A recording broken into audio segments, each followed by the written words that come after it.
BJP क्यों चाहिए? आपके पिताजी ऑब्वियसली पहले से ही कांग्रेस में थे। राजनीति में कुछ डिसीजंस ये दूसरे के भी हमको सुनने पड़ते हैं। आई मीन बहुत लोग बोलते हैं मतलब गडकरी जी की आप ट्रम्प कार्ड निकले। रणजित बाबू अभी भी आपको देखते काय मी राजीनामा दिवा तर तू खूपच आहे म्हणे तू चालला गेला राजीनामा देऊन आला असं करावं लागतं. हिरोइन फेवरेट हिरोइन होता का हं? Favourite heroine Aishwarya Rai. राहुल गांधी हमारे भारतीय सेना के जवानों के ऊपर प्रश्न चिन्ह निर्माण किया. इससे उनको पाकिस्तान में तालियां मिलेंगी पर हिंदुस्तान में भारत देश में राहुल गांधी की निंदा हो रही है. देवेंद्र जी की बात करी और आपने बताया कि आप उनके खिलाफ खड़े थे कि अरे तू मेरे अपोजिट में खड़ा था, उसका कुछ असर होता है? प्रचार करने में निकला तो हमारे खिलाफ वालों को चांस मिल गया, हमला कर दिया. काटोल की काकागिरी, रावनेर की दादागिरी और विदर्भ से नानागिरी ये मैं हटा के रहूंगा. कांग्रेस पार्टी का राष्ट्रीय अध्यक्ष खरगे साहब के खिलाफ शशि थरूर को लड़ाने के लिए कभी भी हमने कोशिश की नहीं. अब तब मेरा बच्चा बहुत नाराज हो गया. उसने गिन के रखे कि 17 दिनों में पापा आपने मेरे साथ आज तक अभी खाना नहीं खाया. टॉप 3 कि आप वो करेंगे फॉर दिस कंस्टिट्यूएंसी. तो पश्चिम महाराष्ट्र का जो पॉलिटिक्स है उसका लॉबिंग अभी भी चल रहा है क्या? अगर आप महाराष्ट्र के सीएम हैं तो आप कौन से 3 की डिसीजन लेंगे? हेलो दोस्तों, आप सबका स्वागत है मेरे इस नई सीरीज में जिसका नाम है आमचा आमदार. इस सीरीज में हम सारे एमएलएज या आमदार से मिलेंगे, एक एक करके उनसे बातें करेंगे, उनके बारे में और जानेंगे, उनके लाइफ में क्या चैलेंजेस है, वो क्या काम करने वाले हैं और आगे उनका क्या प्लान है, इस बारे में उनसे बात करेंगे. आज के शो में हमारे साथ बातें की श्री आशीष जी देशमुख ने, जो सावनेर कड़मेश्वर से एमएलए है. उससे बहुत सारी हमने बातें करी जिसमें उन्होंने अपने पर्सनल लाइफ के बारे में बताया, उनके चैलेंजेस को बताया, उन्होंने बताया कि उनकी पार्टी कैसे काम करती है, उनके क्या प्लान्स है आगे कंस्टिट्यूएंसी के लिए. आई होप आप बहुत एंजॉय करेंगे इस पॉडकास्ट को.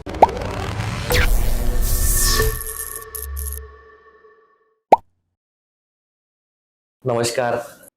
सबसे पहले तो मैं पूछना चाहूंगा कि मैं आपको किस नाम से पुकारूं, क्या बोलूं? आशीष बोलूंगा तो हमारे इंजीनियरिंग में और आईटी में ऐसा है कि नाम से ही पुकारते हैं. तो मैं आशीष बोलूं कि डॉक्टर आशीष बोलूं कि आशीष दादा बोलूं कि आशीष बाबू बोलूं? इतने नाम है, क्या नाम से पुकारूं? आशीष बोलो, मेरे को आशीष तो नहीं बोल सकता मैं. सर बोलूंगा चलेगा? सर ने दादा बोलो. आशीष दादा. तो आशीष दादा आप बहुत अच्छे लग रहे हो, बहुत ही बढ़िया लग रहे हो.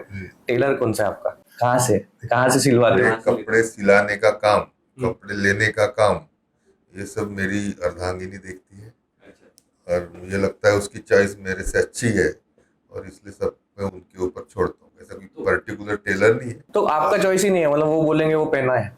नहीं, चॉइस रहता है. कभी रेडीमेड गारमेंट में गए इधर गए, पर अगर सिलने की बात है खास करके कुर्ते पैजामे पठानी, जो कुर्ता पैजामा है वो निश्चित तौर पे हमारे पेशे को भी सूट करता है. और जैसे वकीलों का एक ड्रेस कोड होता है, डॉक्टर्स का एक ड्रेस कोड होता है, वैसे नेताओं को भी अगर इजीली जनता में अपनी पहचान बनाना है तो निश्चित तौर पे कुर्ता पैजामा उसको वो पहचान दिलाता है. और जैसा देश वैसा भेष करने की कोशिश करता हूँ. ओके. आपके एजुकेशन के बारे में बोलो तो मैं एक इंजीनियर हूँ और मैंने पहले देखा कि बहुत बार ऐसे होता है कि डॉक्टर आशीष देशमुख बोलते हैं, तो फैमिली में आपके बहुत डॉक्टर्स हैं and I thought Lata Mangeshkar hospital obviously आपका है, तो आई थॉट आप भी डॉक्टर होंगे. बट मुझे आश्चर्य हुआ कि you are not a doctor, rather you are an engineer. तो मुझे बहुत रिलेटेबल लगा. सिंपल क्वेश्चन है, इंजीनियरिंग जब आप कर रहे थे तब कैंपस प्लेसमेंट आया क्या आपको? आया क्या? कैसा था लाइफ?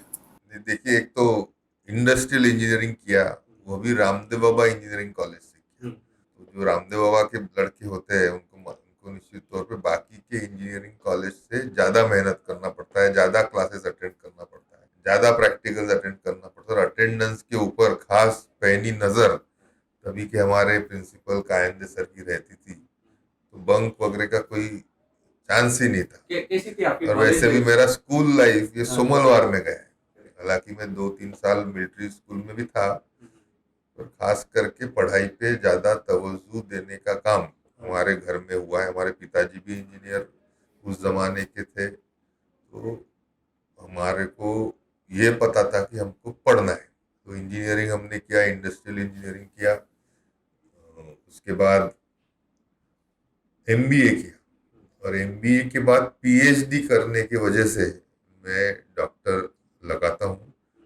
मेडिकल डॉक्टर नहीं हूँ, पर हमारा मेडिकल कॉलेज होने की वजह से और मेरे 35 साल Lata Mangeshkar hospital, medical college और बाकी के हेल्थ साइंस इंस्टीट्यूशन बड़ी करने में, उनको देखने में जाने की वजह से शायद लोगों को लगता होगा कि ये लता मंगेशकर हॉस्पिटल का आशीष देशमुख डॉक्टर होगा। करेक्ट, लोग आते भी होंगे ना साहब, मेरा थोड़ा ये हो रहा है, वो हो रहा है, कुछ आते हैं कैसे? ऐसे नहीं, उनको सबको मालूम है, पर निश्चित तौर पे रुग्ण सेवा ही ईश्वर सेवा है मानते हुए आज 35 सालों से लता मंगेशकर हॉस्पिटल समूचे मध्य भारत में और खास करके हमारे विदर्भ में एक बहुत ही अच्छा अस्पताल जन सामान्य लोगों के लिए, गरीब लोगों के लिए, गांव देहात के लोगों के लिए अच्छी सुविधाएं दे रहा है।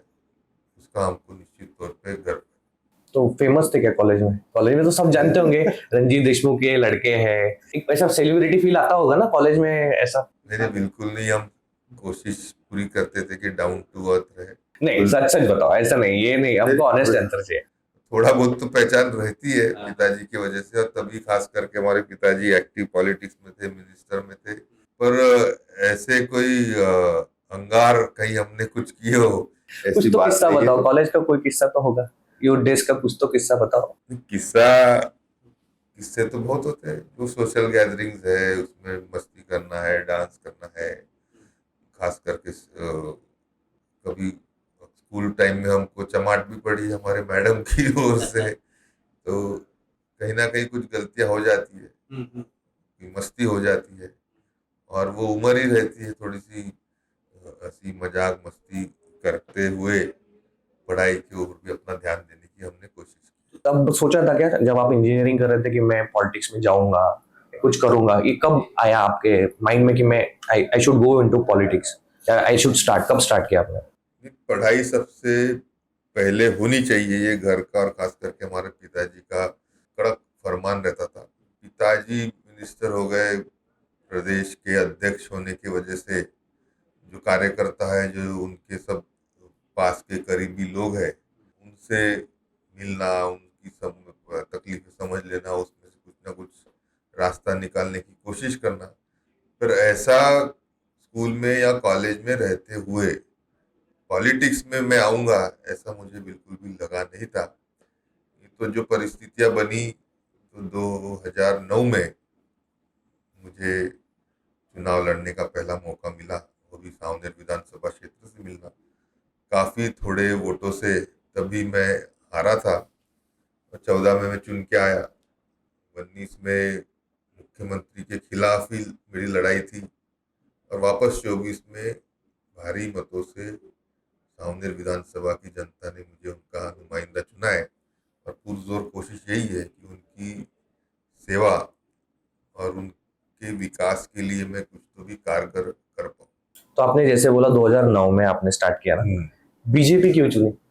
आपके पिताजी ऑब्वियसली पहले से ही कांग्रेस में थे, उस टाइम पे आई थिंक उन्होंने कांग्रेस से इस्तीफा दे चुके थे आई गेस।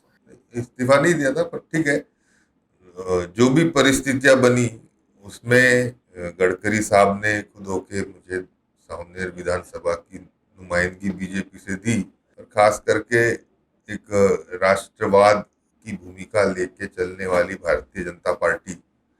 आखिर लोगों की सेवा करना है, कुछ कर गुजरने की तमन्ना है, समाज में और व्यवस्था में चेंज लाना है, तो बाहर खड़े रह के तो नहीं होता है, अंदर प्रोसेस में समाविष्ट होना पड़ता है। और ऐसे में बीजेपी ने मुझको चुना, चांस दिया, तो मैं बीजेपी से खड़ा। रिएक्शन क्या था रंजीत बाबू का? निश्चित तौर पे वो पूरी नहीं, तरीके नहीं, से नहीं, कांग्रेसी है, हाँ करेक्ट। और उनकी पूरी जिंदगी और काफी बड़े ओहदे पे कांग्रेस में उनको काम करने का मौका मिला, तो उनकी यही इच्छा थी कि मैं कांग्रेस से ही खड़ा रहूं। पर मैंने तभी अपनी राय चुनी, और फिर निश्चित तौर पे पिताजी के नाते उन्होंने उनका पूरा आशीर्वाद मेरे साथ रखा।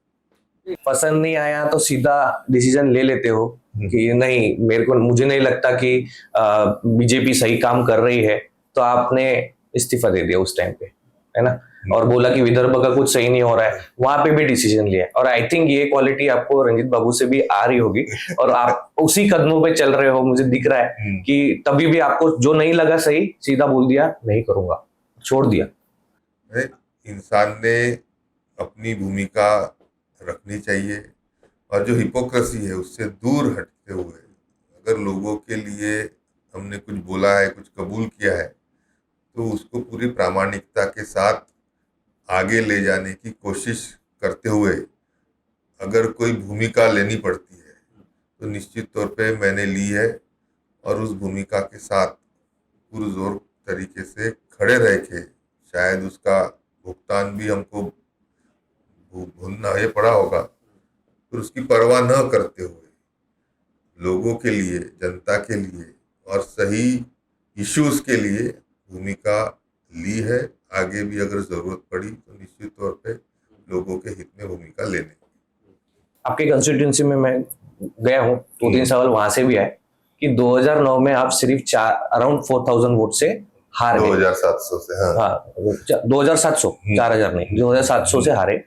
तो उनका ये कहना था कि बाबू काटोल क्यों चले गए, नेक्स्ट इलेक्शन लड़ते तो शायद सावनेर में फिर से होते, क्यों ऐसा डिसीजन लेके आप काटोल चले गए? देखो, डिसीजन अगर मेरा रहता तो मैं तो सावनेर विधानसभा से ही फिर लड़ता, तो तभी वापस गडकरी साहब ने ऐसा उचित समझा कि मैं सावनेर से न लड़ते हुए काटोल से लड़ूं। काटोल में तो हमारे चाचा ही वहां पे चुनाव लड़ते आए थे, जीतते भी आए थे, 25 साल से मंत्री पद उनके पास था, पर लोगों ने वहां पे भी मुझे आशीर्वाद दिया और अच्छी खासी वोटों से 2014 में मैं काटोल का विधायक बना। विधायक की तौर पे मैं कहूँगा वहाँ पे जो काम हमने किए पिछले 25 साल से, जो नहीं हुए ऐसे काम करने की हमने पूरी कोशिश की। राजनीति में कुछ डिसीजंस ये दूसरे के भी हमको सुनने पड़ते हैं, आखिर जो वरिष्ठ नेता है उन्होंने भी कुछ सोच समझ के उस वक्त में डिसीजन लिया होगा। आप कुछ कहते हो उस बारे में, राइट? काकागिरी, आई हर्ड यू समवेयर, क्या है वो? अभी मेरा पुनर्प्रवेश जब भारतीय जनता पार्टी में हुआ तो सम्मान्य देवेंद्र जी और सम्मान्य चंद्रशेखर जी के उपस्थिति में भाषण देते हुए स्वाभाविक तरीके से लोगों को लग रहा था कि आशीष ये कॉन्स्टिट्यूंसी से लड़ेगा या वो कॉन्स्टिट्यूंसी से लड़ेगा। तो मैं बोला कि यहाँ पे मैं चुनाव लड़ने के लिए नहीं आया हूँ, पर काटोल की काकागिरी, सावनेर की दादागिरी और विदर्भ से नानागिरी ये मैं हटा के रहूँगा।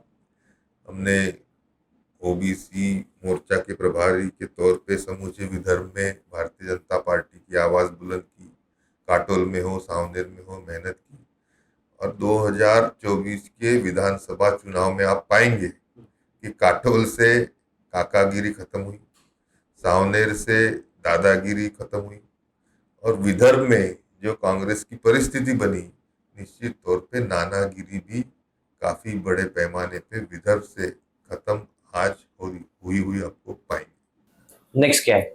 दादागिरी हो गई, काकागिरी खत्म हो गई, नानागिरी भी हो गई, अभी क्या करने वाले? अभी सावनेर इस क्षेत्र को विकास की राह पर एक अच्छे मकाम पर पहुंचाने के लिए हम दिन रात एक कर रहे हैं। सावनेर विधानसभा क्षेत्र ऐसा क्षेत्र है जहाँ पे नेचुरल रिसोर्सेस बहुत बड़े पैमाने पे, कोयले की खदानें हो, मैग्नीज की खदानें हो, डोलोमाइट हो, भारी इससे तादाद में वहाँ पे पानी की उपलब्धता, जो वहाँ की मिट्टी है, जो मेहनत कश वहाँ के किसान है, हमारे जो युवा साथी है, ऐसा सभी का जो मिश्रण है, उसके द्वारा सावनेर कर्मेश्वर विधानसभा क्षेत्र को औद्योगिकरण के द्वारा, और खास करके हमारे यहाँ थर्मल पावर स्टेशन है, कर्मेश्वर की MIDC है, JSW जैसे, जिम जैसे बड़े कारखाने वहाँ पे, गोंडखेरी परिसर में इंटरनेशनल लॉजिस्टिक हब बनाने की राह पर हम है। तो मुझे हमारे यहाँ के युवाओं को, युवतियों को रोजगार के संदर्भ में भारी कुछ करने की हमारी कोशिश है। 8 से 10 हजार हेक्टेयर की जगह अधिग्रहित करके वहाँ पे एमआईडीसी बने और इन सभी नेचुरल रिसोर्सेस के ऊपर आधारित बड़े उद्योग धंधे कारखाने वहाँ पे लाने की कोशिश कर रहे हैं। हमारा यह भी कोशिश है कि इंटीग्रेटेड फर्टिलाइजर कॉम्प्लेक्स, क्योंकि हमारे कड़मेश्वर सामने तहसील से नेचुरल गैस की पाइपलाइन ये अभी महीने 1.5 महीने में कमीशन हुई। यह नेचुरल गैस पर आधारित हमारे यहाँ यूरिया बने, हमारे यहाँ डीएपी बने। इसके लिए अभी मैंने पिछले महीने सम्माननीय मुख्यमंत्री जी की मीटिंग कराई गेल के ऑफिसर से, और अगर सब सही जाता है तो 8-8.5 हजार करोड़ का बड़ा ऐसा इंटीग्रेटेड फर्टिलाइजर कॉम्प्लेक्स जो हमारे पूरे मध्य भारत में नहीं है वैसे लाने की हम निश्चित तौर पे कोशिश कर रहे हैं। तो आशीष दादा, मैं ये सोच रहा था कि जब आप आए ना तो मैं एक गाना बजाऊं, मैं हूँ डॉन। ये क्या गाने से कुछ है क्या आपको पसंद है? मैंने देखा भी, आपने जब स्टार्ट करी जर्नी कि मैं सामने आ रहा हूँ, तो पहला वीडियो आपका मैंने देखा था कि गाड़ी में बैठे हो और ऐसे मैं हूँ डॉन, आ रहा हूँ मैं। फेवरेट है क्या गाना, या फिर क्या what you relate to the personality? Not in that sense, पर एक दहशत का माहौल सावनेर कड़मेश्वर विधानसभा में पिछले 25 सालों से बना हुआ था, और लोगों की आवाज को दबाते हुए, उनकी आशा आकांक्षाओं को दबाते हुए एक गुंडा राज, एक गैंगस्टर की तरह वहाँ का नुमाइंदा जब काम कर रहा था, तो लोगों को विश्वास देना भी बहुत जरूरी था कि अगर ऐसी बात है तो हम भी कहीं कम नहीं है। और उसके तहत मेरे ख्याल से वो गाना बजा होगा, उसने अपना कुल खिलाया है, और लोग अभी दहशत को दूर हटा के एक खुली सांस लेने की कोशिश कर रहे हैं। और मैं तो कहूँगा कि निश्चित तौर पे जब आदमी और इंसान या समाज खुली तौर पर सामने अपने आप को प्रतीत करता है, वही नतीजा विधानसभा चुनाव में आपने पाया, और भारी वोटों के अंतर से लोगों ने मुझे जिताया है। और यहाँ का दहशतगर्दी का माहौल, अवैध धंधों का माहौल, अवैध जो नीति मूल्य जो गिर चुके थे राजनीति में, उसको दूर हटा के अच्छी राह पर चलने को, अच्छे विचारों की राजनीति, विकास की राजनीति की ओर सावनेर कड़मेश्वर की जनता ने पहल की है। निश्चित तौर पे मैं उनका बहुत तहे दिल से स्वागत करता हूँ, अभिनंदन करता हूँ, आभार व्यक्त करता हूँ।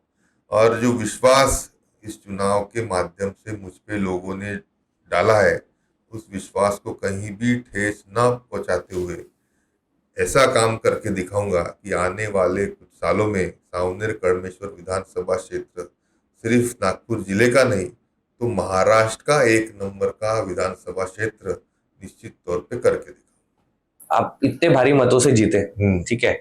मैंने बहुत लोगों को सुना है कि वो इतने भारी मतों से इसलिए जीते क्योंकि वहां पे रंजीत बाबू के जो पुराने स्लीपर सेल थे वो सब जागरूक हो गए, ऐसे मैंने सुना। हाँ। और उनके भी वोट आपको, कांग्रेस के वोट्स बहुत पड़े हैं, तो ये सच है क्या? करीब करीब 15 साल बहुत करीबी राजनीति हमारे पिताजी की वहाँ के लोगों ने देखी है। रंजीत बाबू और विकास, यह एक समीकरण उस समय पे लोगों ने देखा था, और उसके बाद के जो 25 साल गए उसमें कहीं भी कुछ भी विकास का नामो निशान लोगों को दिखा नहीं। ऐसे इसमें शायद रंजीत बाबू ने जो काम किए, जो विकास के काम किए, जो वहाँ की जनता के साथ, और कुछ खास जो उनके सिपा सालार थे हर गांव में, उनसे जो घरेलू रिश्ते हमारे बने थे, रंजीत बाबू के बने थे,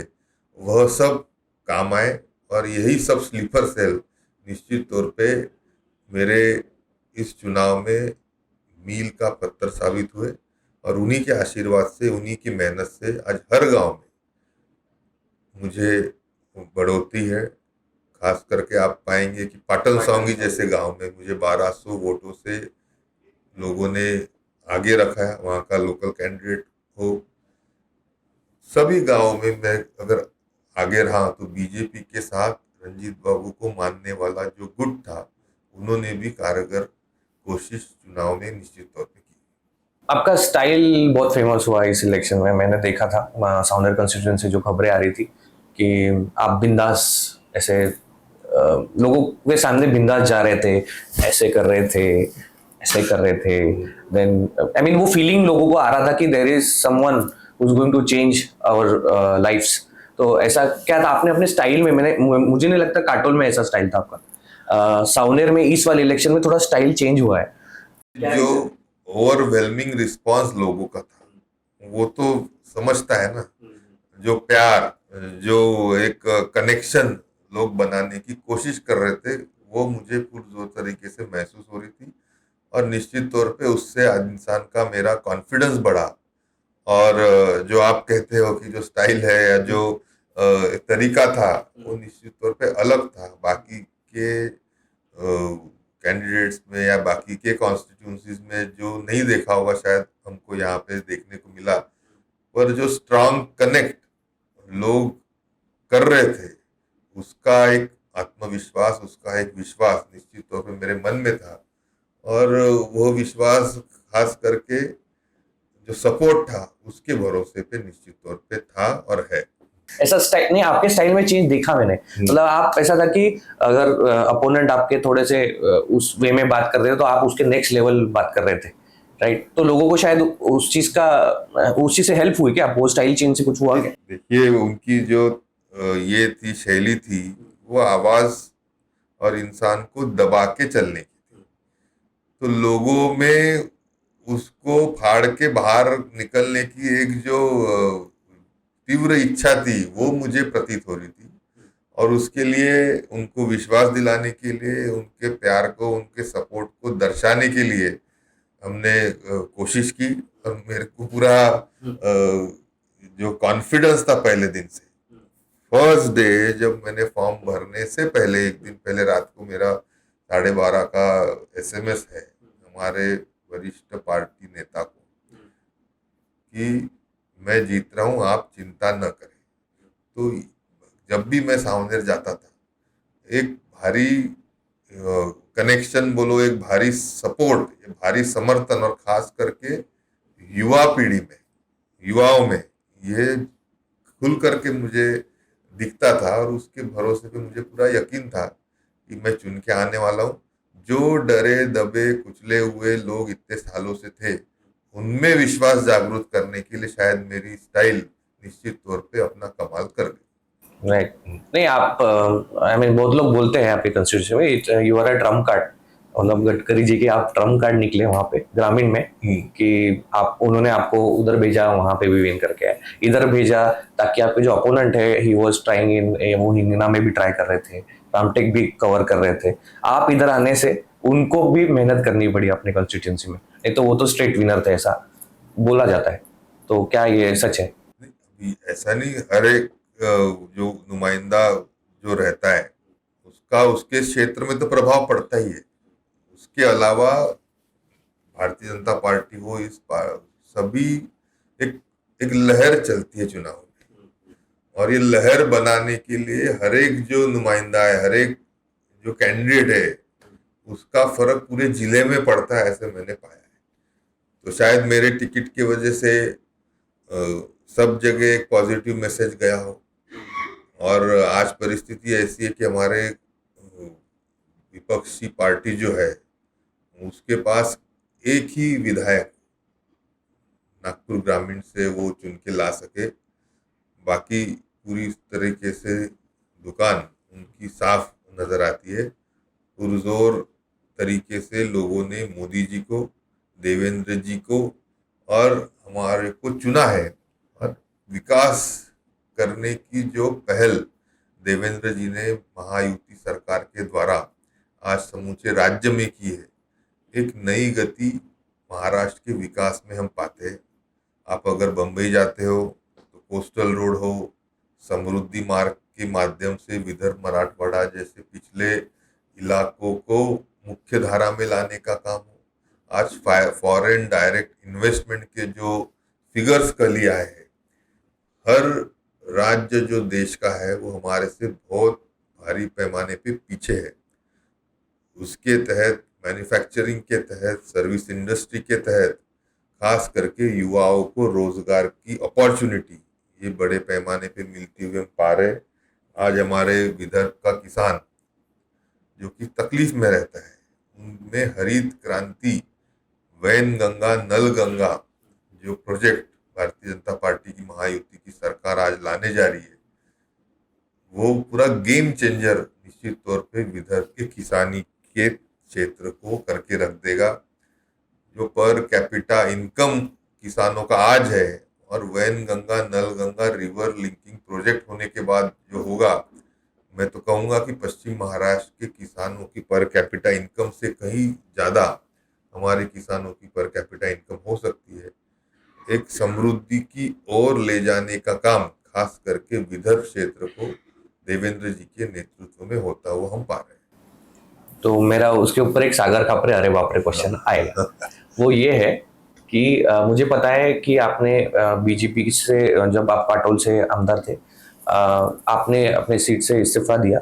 रीज़न ये था कि आपका कहना था कि दे आर नॉट फॉलोइंग, जो वादे किए थे वो नहीं कर रहे, विदर्भ के लोगों पे अन्याय हो रहा है, जो सही नहीं हो रहा है। अभी सही है, अभी सही चल रहा है क्या? नहीं, शायद वो देखिए, जो भी हुआ लोगों ने भी अपना गुस्सा उस टाइम पे जताया। नागपुर जिले की परिस्थिति आप 2019 के चुनाव में देखिए, शायद मैंने जो कहा था उनको बाद में समझ आया हो और इसलिए उन्होंने मुझे वापस भारतीय जनता पार्टी में लेने की पहल की। खुद घर पे आए, खुद मेरा वापस प्रवेश हुआ। पर खास करके कांग्रेस में तो मैं मेरी विधायकी छोड़ के 1 साल बचा हुआ वहां गया था। मुझे कांग्रेस के हाईकमांड ने बोला था कि मुख्यमंत्री के खिलाफ आपको लड़ना है, पूरी ताकत के साथ मैं वहां लड़ा था। उनकी जो मार्जिन है वो भी मैं कम कर सका था।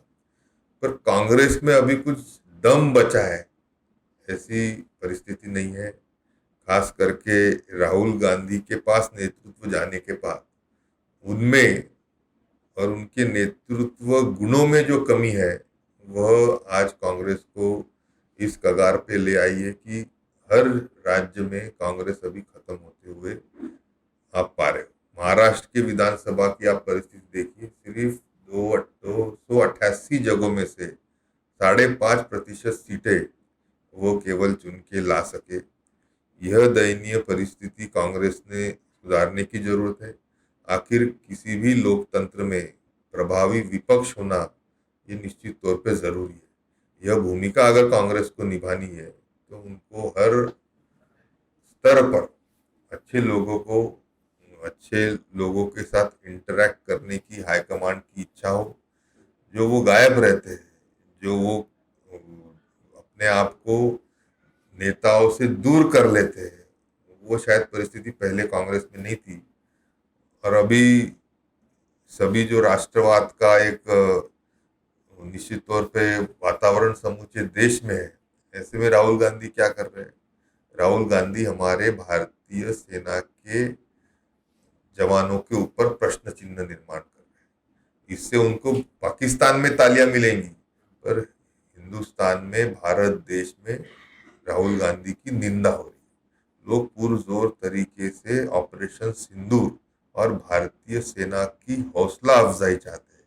मोदी जी के नेतृत्व में यशस्वी ऑपरेशन सिंदूर जो हुआ है उनको बधाइयां देना चाहते हैं। ऐसे इसमें राष्ट्र की मुख्य धारा को छोड़ते हुए हमारे सेना पे प्रश्न चिन्ह निर्माण करना, यह भी प्रभावी विरोधी पक्ष के नेता को, राहुल गांधी को निश्चित तौर पे भाता नहीं है। अब हमने देवेंद्र जी की बात करी है और आपने बताया कि आप उनके खिलाफ खड़े थे। हाँ, कभी याद दिलाते कि आपको, या आप उनको याद दिलाते कि मैं खड़ा था आपके अपोजिट, या वो मजाक में बोलते हैं कभी आपको कि अरे तू मेरे अपोजिट में खड़ा था, उसका कुछ असर होता है? देखिए, वो भी बड़े दिल से उन्होंने मुझे वापस पक्ष में, पार्टी में, बीजेपी में लिया है। पर 2019 की जो हमारी लढाई हुई थी वो पूरे राज्य में नाही, देशामध्ये त्या निमित्ताने गाजलेली होती। आणि आमदार म्हणून त्याच्या पहिले ते ज्या जास्तीच्या मताधिक्य निवडून यायचे, ते मुख्यमंत्री झाल्यानंतर त्यांचं मताधिक्य कमी झालं होतं। हे नक्कीच ते देखील म्हणजे वो आठवत एक्नॉलेज असती करते हैं आठवत असती बात होती क्या उसके ऊपर, वो इलेक्शन पे कभी बात हुई क्या इसके बाद, मतलब जब नहीं, आपने आज- ज्वाइन करी तो? कभी नहीं, मतलब कभी बोलते नहीं, एक बार भी नाही बोले उन्होंने की अरे याद है क्या, या उस बात की याद आती नाही तर निवडणुकीमध्ये माझ्या पक्षाने मला तिथून लढण्याचं सांगितलं, मी लढलो. पण त्यांनी त्याचं काही खूप वाईट वाटून घेतलं अशातला भाग नक्कीच नाही. शेवटी निवडणुकी पुरतं एक ती लढाई असते. म्हणजे आपलं संबंध त्याच्या माध्यमातून खराब नाही झालेले हे चांगलं राजकीय वातावरणाचं प्रतीक असतं. पण आणि ते त्याच्यामध्ये अतिशय चांगल्या रीतीने त्यांनी ऍडजस्ट करून घेतलं. मला ऍडजस्ट करून घेतलं, त्याचं मी नक्कीच अभिनंदन आणि त्यांचं त्या संदर्भामध्ये धन्यवाद देखील देतो. आपके खापरखेड़ा की रैली में देवेंद्र जी ने बोला था तुम मुझे आमदार दो, मैं तुम्हें मंत्री दूंगा, तो वो वादा पूरा क्यों नहीं हुआ?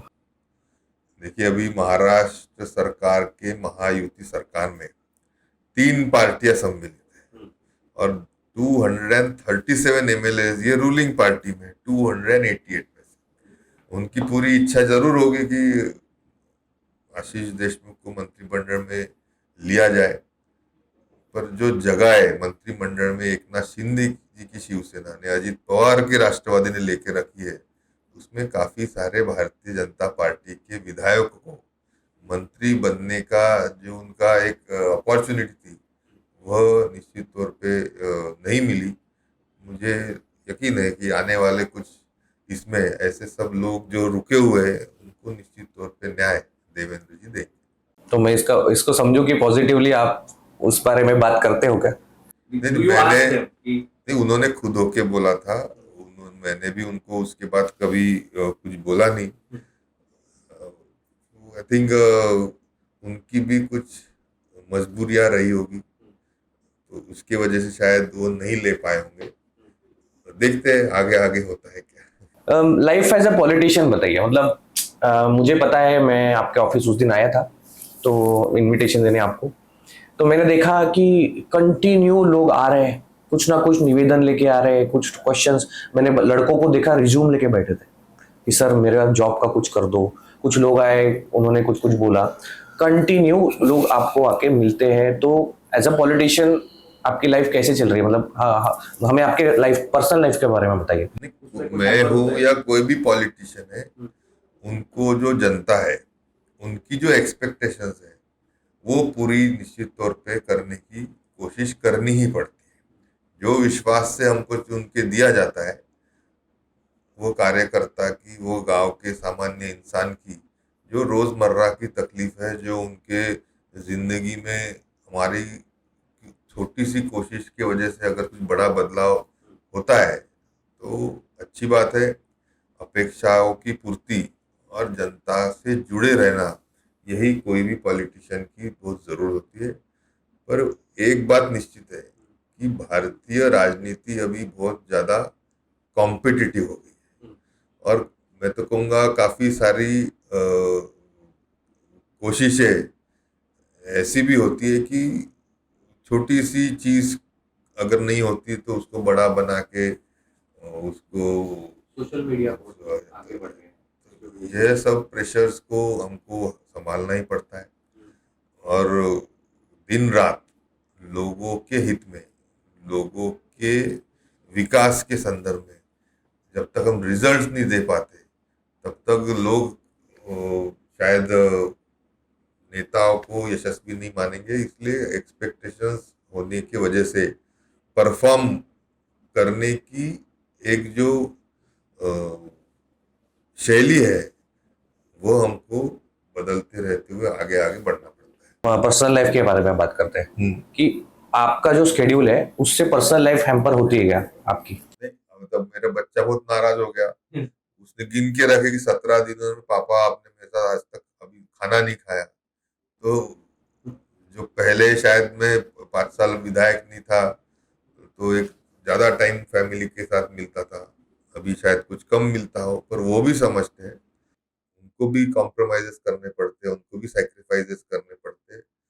खास करके जो पॉलिटिशियन होता है उसको तो काफी ज्यादा सैक्रिफाइस करते हुए काफी ज्यादा एक दिनचर्या उसकी ऐसी बनानी पड़ती है कि वो ज्यादा से ज्यादा लोगों को अवेलेबल रह सके, उसके वजह से शायद फैमिली थोड़ी सी सफर। ये सभी के साथ होता होगा, मतलब सारे पॉलिटिशियंस के साथ ये हाँ, प्रॉब्लम होगा कि उनकी personal life it becomes a public life obviously. 15, 16, 17, 18 घंटे तक काम करने वाले पॉलिटिशियंस, बड़े नेता हम देखते हैं, तो उनसे आदर्श लेते हुए उनकी जो ताकत है उनको मैच करने की कोशिश जब तक हम नहीं करेंगे तब तक शायद हम भी वह मुकाम हासिल नहीं कर सकेंगे। इसलिए मेहनत में हम कहीं भी कमी छोड़ते नहीं है, पूरी ताकत के साथ पूरी वक्त दे देने की कोशिश हम जनता के हित के लिए करते That takes you, आपने मकाम की बात करी। हैं।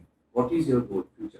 फ्यूचर क्या है? मतलब देखो, एक इंजीनियर को अगर पूछा जाए कि तेरा गोल क्या है, करियर, तो वो बोलेगा करियर में ये बनना है, ये पोजीशन लाना है, ये पैसे कमाने हैं, ये सारे गोल्स होते हैं। तो एज अ पॉलिटिशियन आपका गोल क्या है आगे?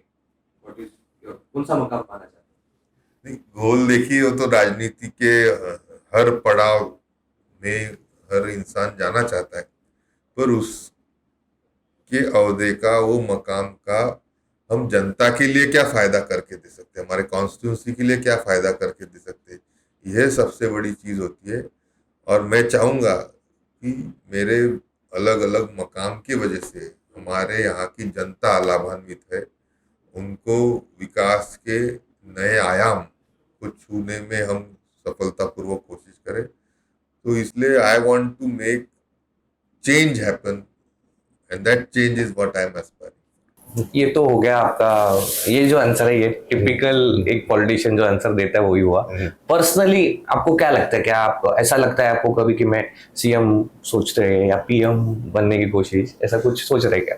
पीएम तो नहीं, पर बाकी अभी देखते क्या क्या होता है। तो step by step, may be पहले मंत्री पद, देन सीएम, ऐसा सोचा है? नहीं, सोचने से कुछ होता नहीं है, अभी हमारे नसीब में क्या है, लोग हमको और हमारी पार्टी हमको कहाँ तक बढ़ावा देती है। नहीं, मैं देख रहा हूँ अभी हमारे अमित शाह जी आए थे, तो 4 नेता मुझे हमेशा वहां दिख रहे थे, और आजकल मैं देख रहा हूँ पीआर में आप हमेशा दिख रहे हो। मतलब 4 लोग ऑब्वियसली नागपुर के बड़े 3 नेता हैं, हमारे नितिन जी गडकरी, देवेंद्र जी और बावनकुळे साहब, उसमें चौथे आप हमेशा दिख रहे हो। तो क्या कुछ होने वाला है क्या, मतलब? नहीं, अभी इतने जल्दी ऐसे नहीं होता है, पर अगर हमारा प्रेजेंस फेल्ट हो रहा है तो अच्छी बात है।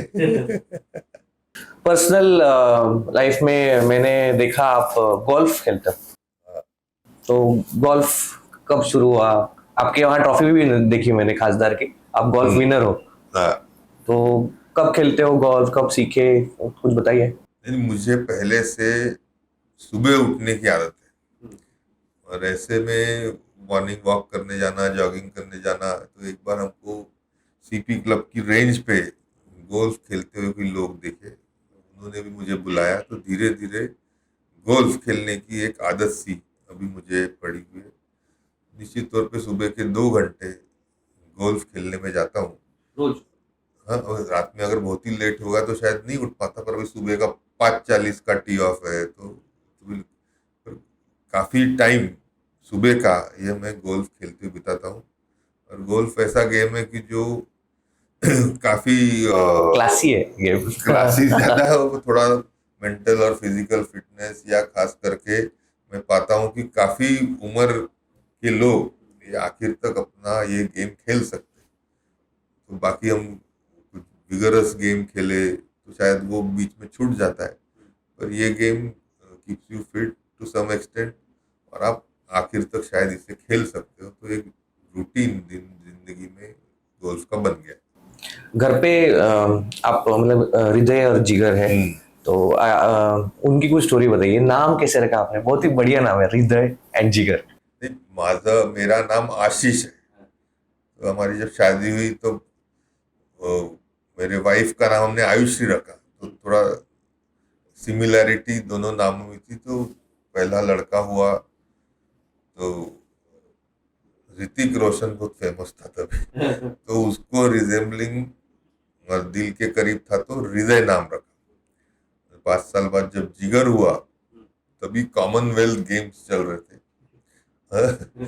तो उसका जो मैस्कॉट था उसका नाम जिगर था। अच्छा, शेर जैसा मैस्कॉट था। तो उसका स्पेलिंग भी JIGRR था, तो हम पूना में थे, तो हृदय था, हुआ है तो हृदय रखा है, तो शायद अभी जिगर रख लेंगे, हाँ। और वो नाम वहां से आया था, तो इसलिए हृदय और जिगर। तो बच्चों को आप ये बताते हो क्या कि बेटा थोड़ा ध्यान रखना, पब्लिक लाइफ है, अभी तुम एक आमदार के बेटे हो या पॉलिटिशियन के बेटे हो, हाँ। तो उनको कुछ ऐसे सीख देते हो क्या कि नहीं अभी आपको भी ध्यान में रखना है, क्योंकि उनकी वो तो बच्चे हैं ऑब्वियसली, तो they will have their own youth life, या अभी यंग है, बच्चे हैं कॉलेज में, तो वो एक रहता है, बट उनको ऐसे आप ट्रेनिंग देते हो या फिर कुछ बताते हो क्या? नहीं, वो काफी उनके पैर जमीन पर है, पहले से है, और मैं पहले भी मैं विधायक था, तो उनको उनकी जवाबदारी शायद मालूम है, और ऐसा वो हर चीज नहीं करना चाहते जिससे उनको या हमको सबको तकलीफ हो, और वैसे कुछ ना कुछ नुस्खे तो पिताजी करके मैं उनको देता रहता हूँ, और अभी तक तो वो सुन रहे हैं, अच्छी बात है। गुड। हृदय और जिगर दोनों को भी मैंने अभी इलेक्शन में बहुत देखा है। कोई एस्पायरिंग है पॉलिटिक्स में आने के लिए, कौन है उसमें से? हृदय ने अभी अपनी MBBS कंप्लीट की, इंटर्नशिप कंप्लीट की है, वो भी जा रहा है लंदन इंपीरियल कॉलेज में उसका हॉस्पिटल एडमिनिस्ट्रेशन करने। तो मुझे नहीं लगता कि दोनों लड़के कोई पॉलिटिक्स की ओर सीरियसली देख रहे हैं, उनको अपने अपने करियर में कुछ बड़ा कर दिखाने की उनकी भी तमन्ना है। हाँ, ट्रेडिशन फॉलो कर रहे हैं आपका। पहले एजुकेशन बहुत इंपॉर्टेंट है ना, परंपरा, डैड परंपरा। रंजीत बाबू ने बोला था बेटा एजुकेशन कर ले पहले, उसके बाद फिर सोचेंगे क्या करना है। अभी टाइम है। तो आपने एंटर कैसे हुए पॉलिटिक्स में? मतलब कॉलेज खत्म हुआ होगा ऑब्वियसली, तो व्हाट ट्रिगर्ड कि आप चलो मैं जाता हूँ, और स्टार्ट कैसे किया यूथ लाइफ? कॉलेज तो मैंने इंजीनियरिंग 96 में कंप्लीट किया, मैं MBA 98 में किया, तो 9 में फर्स्ट चुनाव जो लड़ा वो 2009 में लड़ा, तो ऐसे तो वो गैप था ना, इतना गैप था, तो आपने स्टार्ट कब किया? नहीं, तब तक तो हमारे पिताजी को जो भी मेरे ओर से मदद कर सकता था मैं उनके पब्लिक लाइफ, पॉलिटिकल लाइफ में उतनी करता था, पर ऐसे कुछ पिताजी लोगों यानी पिताजी करके हाथ पकड़ के मुझे बताया गया है कि तुमको चुनाव लड़ना है, यहाँ से लड़ना है, ये तो नहीं। मैं मेरी कोशिश करते हुए बीजेपी से टिकट लिया, और सावधर में जाके कूदा, फिर उन्होंने बोले काटोल में लिया, तो रिस्क ये मैंने लिया है। लोगों को भले ही लगता होगा कि वे बड़े बाप का बेटा है तो राजनीति में इसका आना इजी होगा, ऐसा मेरे साथ खास करके नहीं हुआ। हर इस पे मैंने भूमिका ली, मैं भूमिका के साथ आगे बढ़ा, और अपना एक नया पाथ, शायद उसमें पिताजी की सहमति थी नहीं थी, आशीर्वाद निश्चित तौर पे था, और उसमें से रास्ता करते हुए मैं आगे गया। शायद बाकी सारे लड़के नेता पुत्र ऐसे रहते होंगे कि जिनको पूरा पूरा आशीर्वाद अपने पिताजी का हर इसमें मैंने आगे जाने में हेल्प मिलती होगी।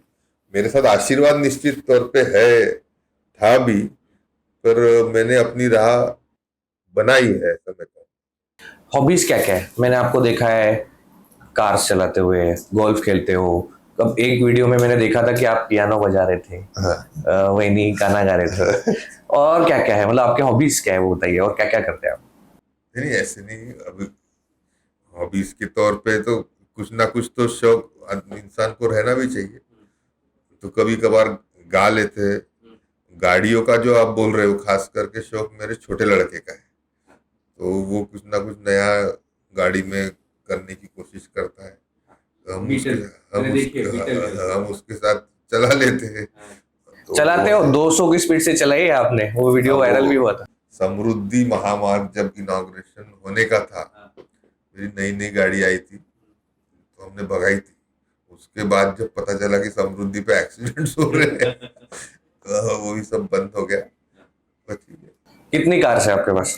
4 है अभी तो, क्या बीवी की एक है, मेरी एक है, 4 फैमिली मेंबर्स की 4 कार। फेवरेट कौन सी है आप जिसमें अभी अभी मेरी है ना जीप रूबिकॉन, यस, ये थोड़े से ऑफ रोडिंग के लिए या गांव देहातों में जाने के लिए बहुत अच्छी गाड़ी है। हाँ, तो कोई इंडियन कार में कौन सी पसंद? सब तो आपके पास सारी बाहर की कार से शायद। एक जापानीज इंडियन मेरी सबसे पहली जो गाड़ी थी जिंदगी में जो मैंने खरीदी थी, वो मारुति 800 थी।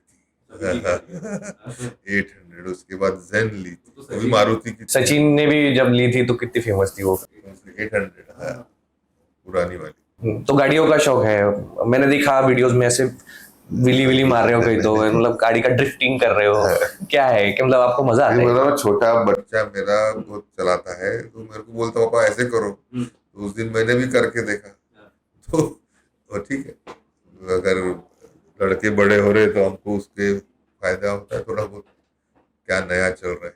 पर्सनल लाइफ के बारे में बताओ, मतलब आप एज एन एमएलए हो, आप लोग आपको जानते हैं, तो ऐसे जैसे ऐसा इच्छा होता है कि घर में सबको चलो यार मूवीज देखने चलते हैं, तो ऐसा मूवी वगैरह देखने कहीं चले गए, ऐसा होता है कि नहीं होता?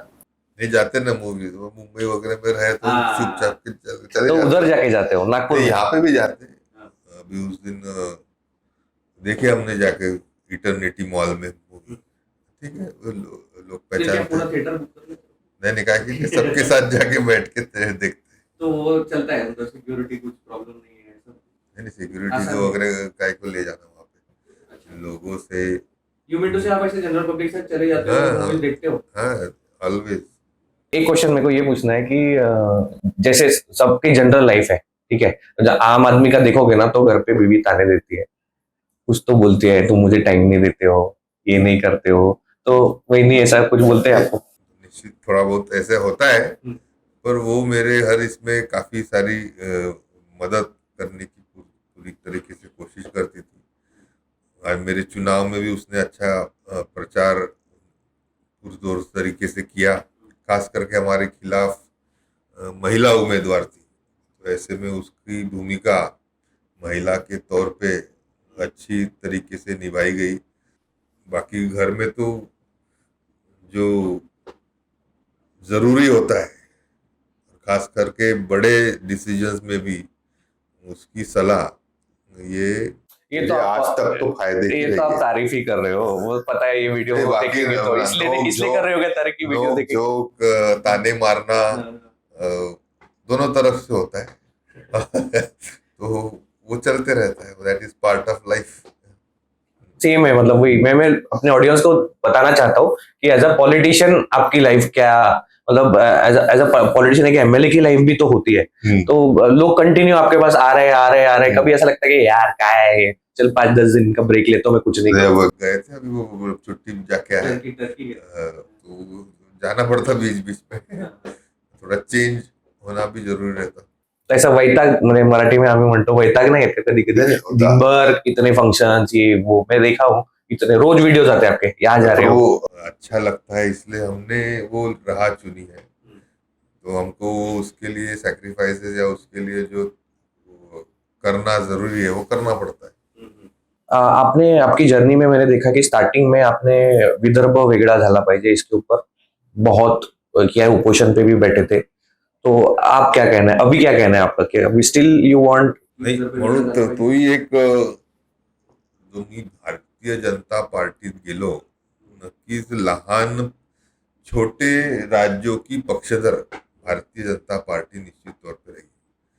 छत्तीसगढ़ हो, झारखंड हो या उत्तराखंड हो, ये छोटे राज्य भारतीय जनता पार्टी की सरकार ने अस्तित्व में लाए, और मुझे पूरा यकीन है कि विदर्भ राज्य अगर बनता है तो वो भारतीय जनता पार्टी आने वाले समय में निश्चित तौर पे बना के रहेगी।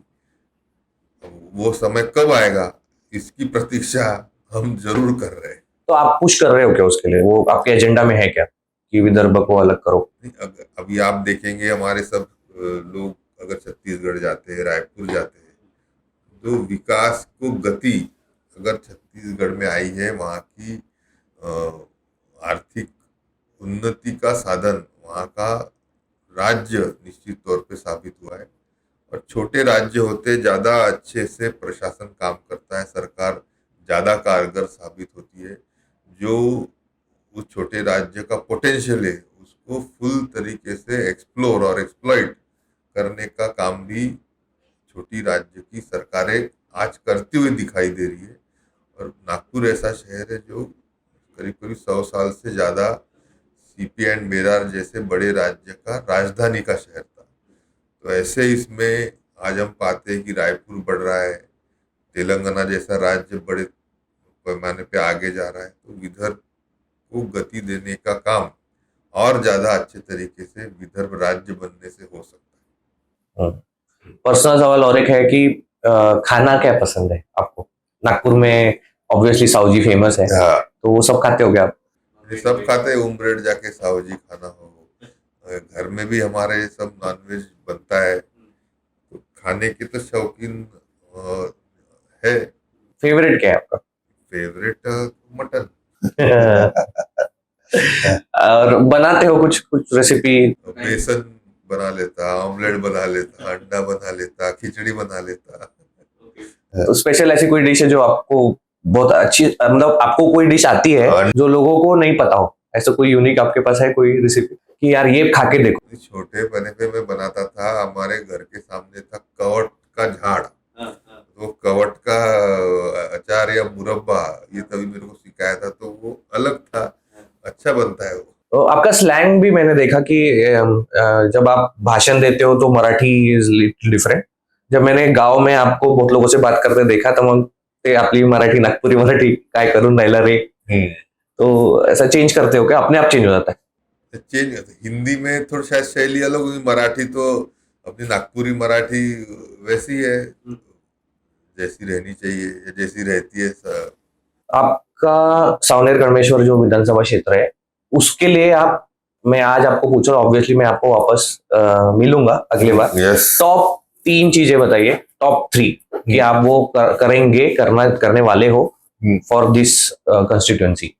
देखिए, सबसे बड़ा है तो वहाँ पे इंडस्ट्रियलाइजेशन होना चाहिए। उसके लिए जमीन लेनी हो या जो भी है, या इंडस्ट्रीज इनवाइट करने के लिए, और इंडस्ट्रीज के लिए जो इकोसिस्टम है वो बनाने की हम पूरी कोशिश कर रहे हैं, जिसके तहत युवाओं को रोजगार, ये सबसे पहली प्राथमिकता हो। किसानों के लिए जो हमारा नया प्रोजेक्ट लाने की हम कोशिश कर रहे हो, कनान डाइवर्जन प्रोजेक्ट, जिसके तहत कोच्चि के बैरक से कोलार डैम और बड़ा करके वहां पे स्टोरेज बढ़ाना, और उसके द्वारा सावनेर, कणमेश्वर और बाकी क्षेत्र को पानी उपलब्ध करा के देना, यह हमारी कोशिश है। और तीसरे, हर गांव में जो मूलभूत सुविधा है जिसका अभाव, जो विकास का अभाव सावनेर ने पिछले 25 सालों में देखा है, उसको दूर करते हुए गांव में भी अच्छी मूलभूत सुविधाएं हम बनाने की कोशिश कर रहे हैं। हिंगना MIDC या बुट्टी बोरी MIDC, यहाँ पे अभी नए उद्योग आने के लिए जगह बिल्कुल भी बची नहीं है। तो मेरी यह कोशिश है कि सावनेर कणमेश्वर क्षेत्र, जो कि नागपुर से 25-30 मिनट में अपन आ सकते हैं, वहाँ पे जो नेचुरल रिसोर्सेज है, उसके तहत नागपुर डिस्ट्रिक्ट का न्यू इंडस्ट्रियल ग्रोथ सेंटर, यह हमारे क्षेत्र में अगर आता है, तो अभी देखिए हिंगना बूटी बोरी में कोई वहाँ के विधायक को ज्यादा कोशिश किए बिना इंडस्ट्री जाती है, और शुरुआत का जो इम्पेक्टस है वो अगर हम दे देते, तो फिर सावनेर में उद्योग ही आने वाले टाइम में लग सकता है। पर वो शुरुआत की जो सिस्टम बनाना है, जगह लेना है, पानी उपलब्ध कराना है, वहाँ पे बाकी की जो सुविधाएं उपलब्ध कराना है, वो प्राथमिकता से हम करेंगे। और उसके बाद आप पाएंगे कि सावनेर नागपुर जिले का सबसे ज्यादा जल्द गति से बढ़ने वाला इंडस्ट्रियल एरिया होगा। आप शेयर ट्रेडिंग करते हैं क्या कभी, शेयर की? मेरा पोर्टफोलियो है, ठीक ठाक है, पर वो हमारे जो एडवाइजर्स है उनके हिसाब से चलता है। अब थोड़ा बहुत हमको जानकारी रहती है क्या ले रहे, क्या बेच रहे, तो बताएं, शेयर में इन्वेस्टमेंट हमारे ऑडियंस के लिए 4-5 शेयर बता दो। है। 4-5 शेयर बता दो जो खरीद ले, या 2-3 बता दीजिए। 4-5 शेयर अभी ऐसा तो नहीं मैं बता पाऊंगा, खास करके जो एडवाइजर्स है उनके एडवाइस के हिसाब से मैं चलता हूँ। वो पोर्टफोलियो आपका देखिए। पर अभी नागपुर का ही सोलर इंडस्ट्रीज, मेरे ख्याल से ऑपरेशन सिंदूर या जो वॉर पाकिस्तान से हो सकता था या नहीं हो सकता था, उसके वजह से काफी सारा एप्रिसिएशन उनके शेयर में हुआ है। मेरे ख्याल से 8,000 से 16,000 तक हमारे यहाँ की इंडस्ट्री, नागपुर की सोलर एक्सप्लोजिव, अच्छा रिजल्ट दे पा रही। उनके गोद के जो बाकी के भी जो आप देखेंगे तो भी वो ड्रोन्स बना रहे हैं, मिसाइल बना रहे हैं।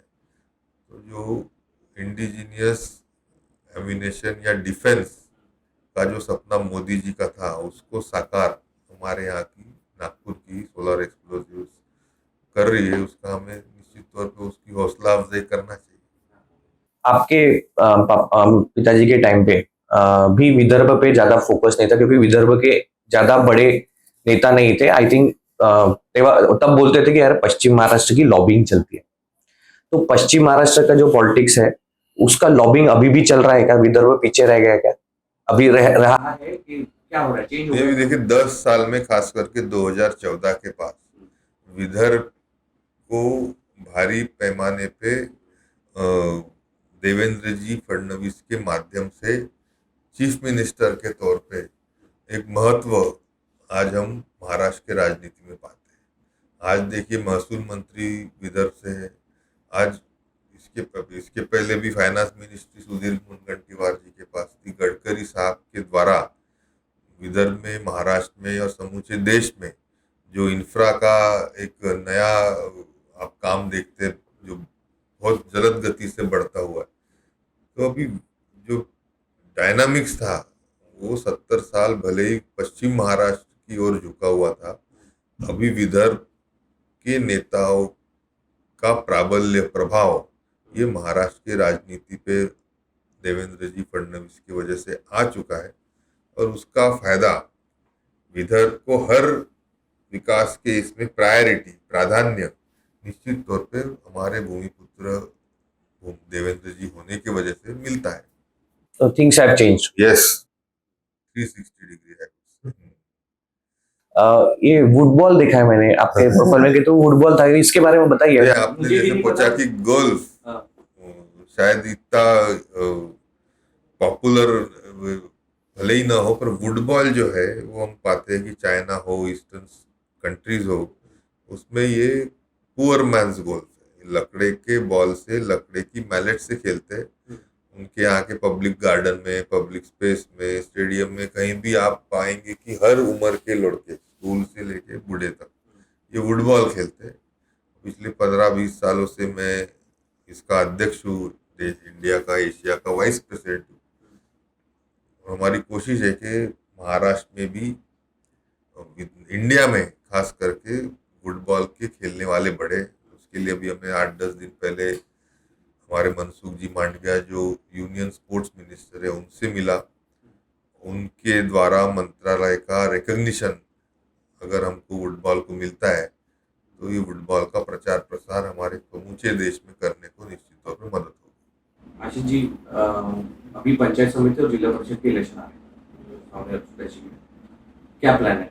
मतलब ये तो डेफिनेटली था कि पूरे जो भी है आपके अपोनेंट के है वहाँ पे। आता बघा, सगळ्यात महत्वाचं म्हणजे मी जो आपला खापरखेडा परिसर आहे त्यातल्या विशेष करून 3 ग्रामपंचायती भानेगाव, चिचोली आणि चनकापूर मिळून महाराष्ट्रामध्ये पहिल्यांदा या 3 ग्रामपंचायत एकत्रित येऊन नगर परिषद ही आपण बनवतोय। तिचं नाव खापरखेडा नगर परिषद देतोय।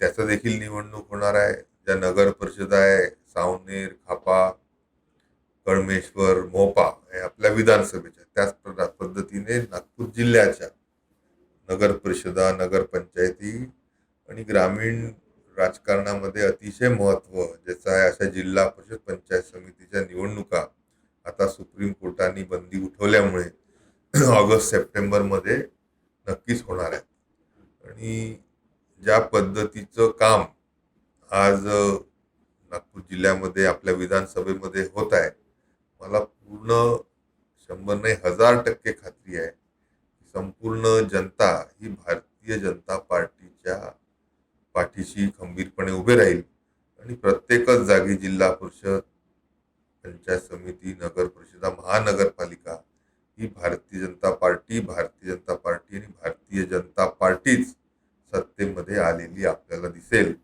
ज्या माध्यमातून मोदीजींचं केंद्रातलं सरकार आहे, फडणवीसांचं महाराष्ट्रातलं सरकार आहे आणि त्याच विचाराचं जर जिल्हा परिषद, पंचायत समित्या, नगरपालिका झाल्या तर जनसामान्यांचे काम, विकासाला नवीन चालना ही तेव्हाच मिळू शकते। ही बाब जनता चांगल्याने ओळखून आहे म्हणून अशा ह्या चांगल्या वातावरणामध्ये भारतीय जनता पार्टीशिवाय अजून कोण्या दुसऱ्या पक्षाला नागपूर जिल्ह्यामध्ये थारा जनता देणार नाही. आपने बोला कि नगर पंचायत बनने वाले हैं ना, परिषद. परिषद हम्म. भानेगांव, चिचोली और चनकापुर, हाँ. और कोटा चनकापुर तो एक ग्राम पंचायत है ना, तो कोटा का क्या होगा? यानी हमने पूरी क्या बोलते फ्रीडम इन ग्राम पंचायतों को दी थी.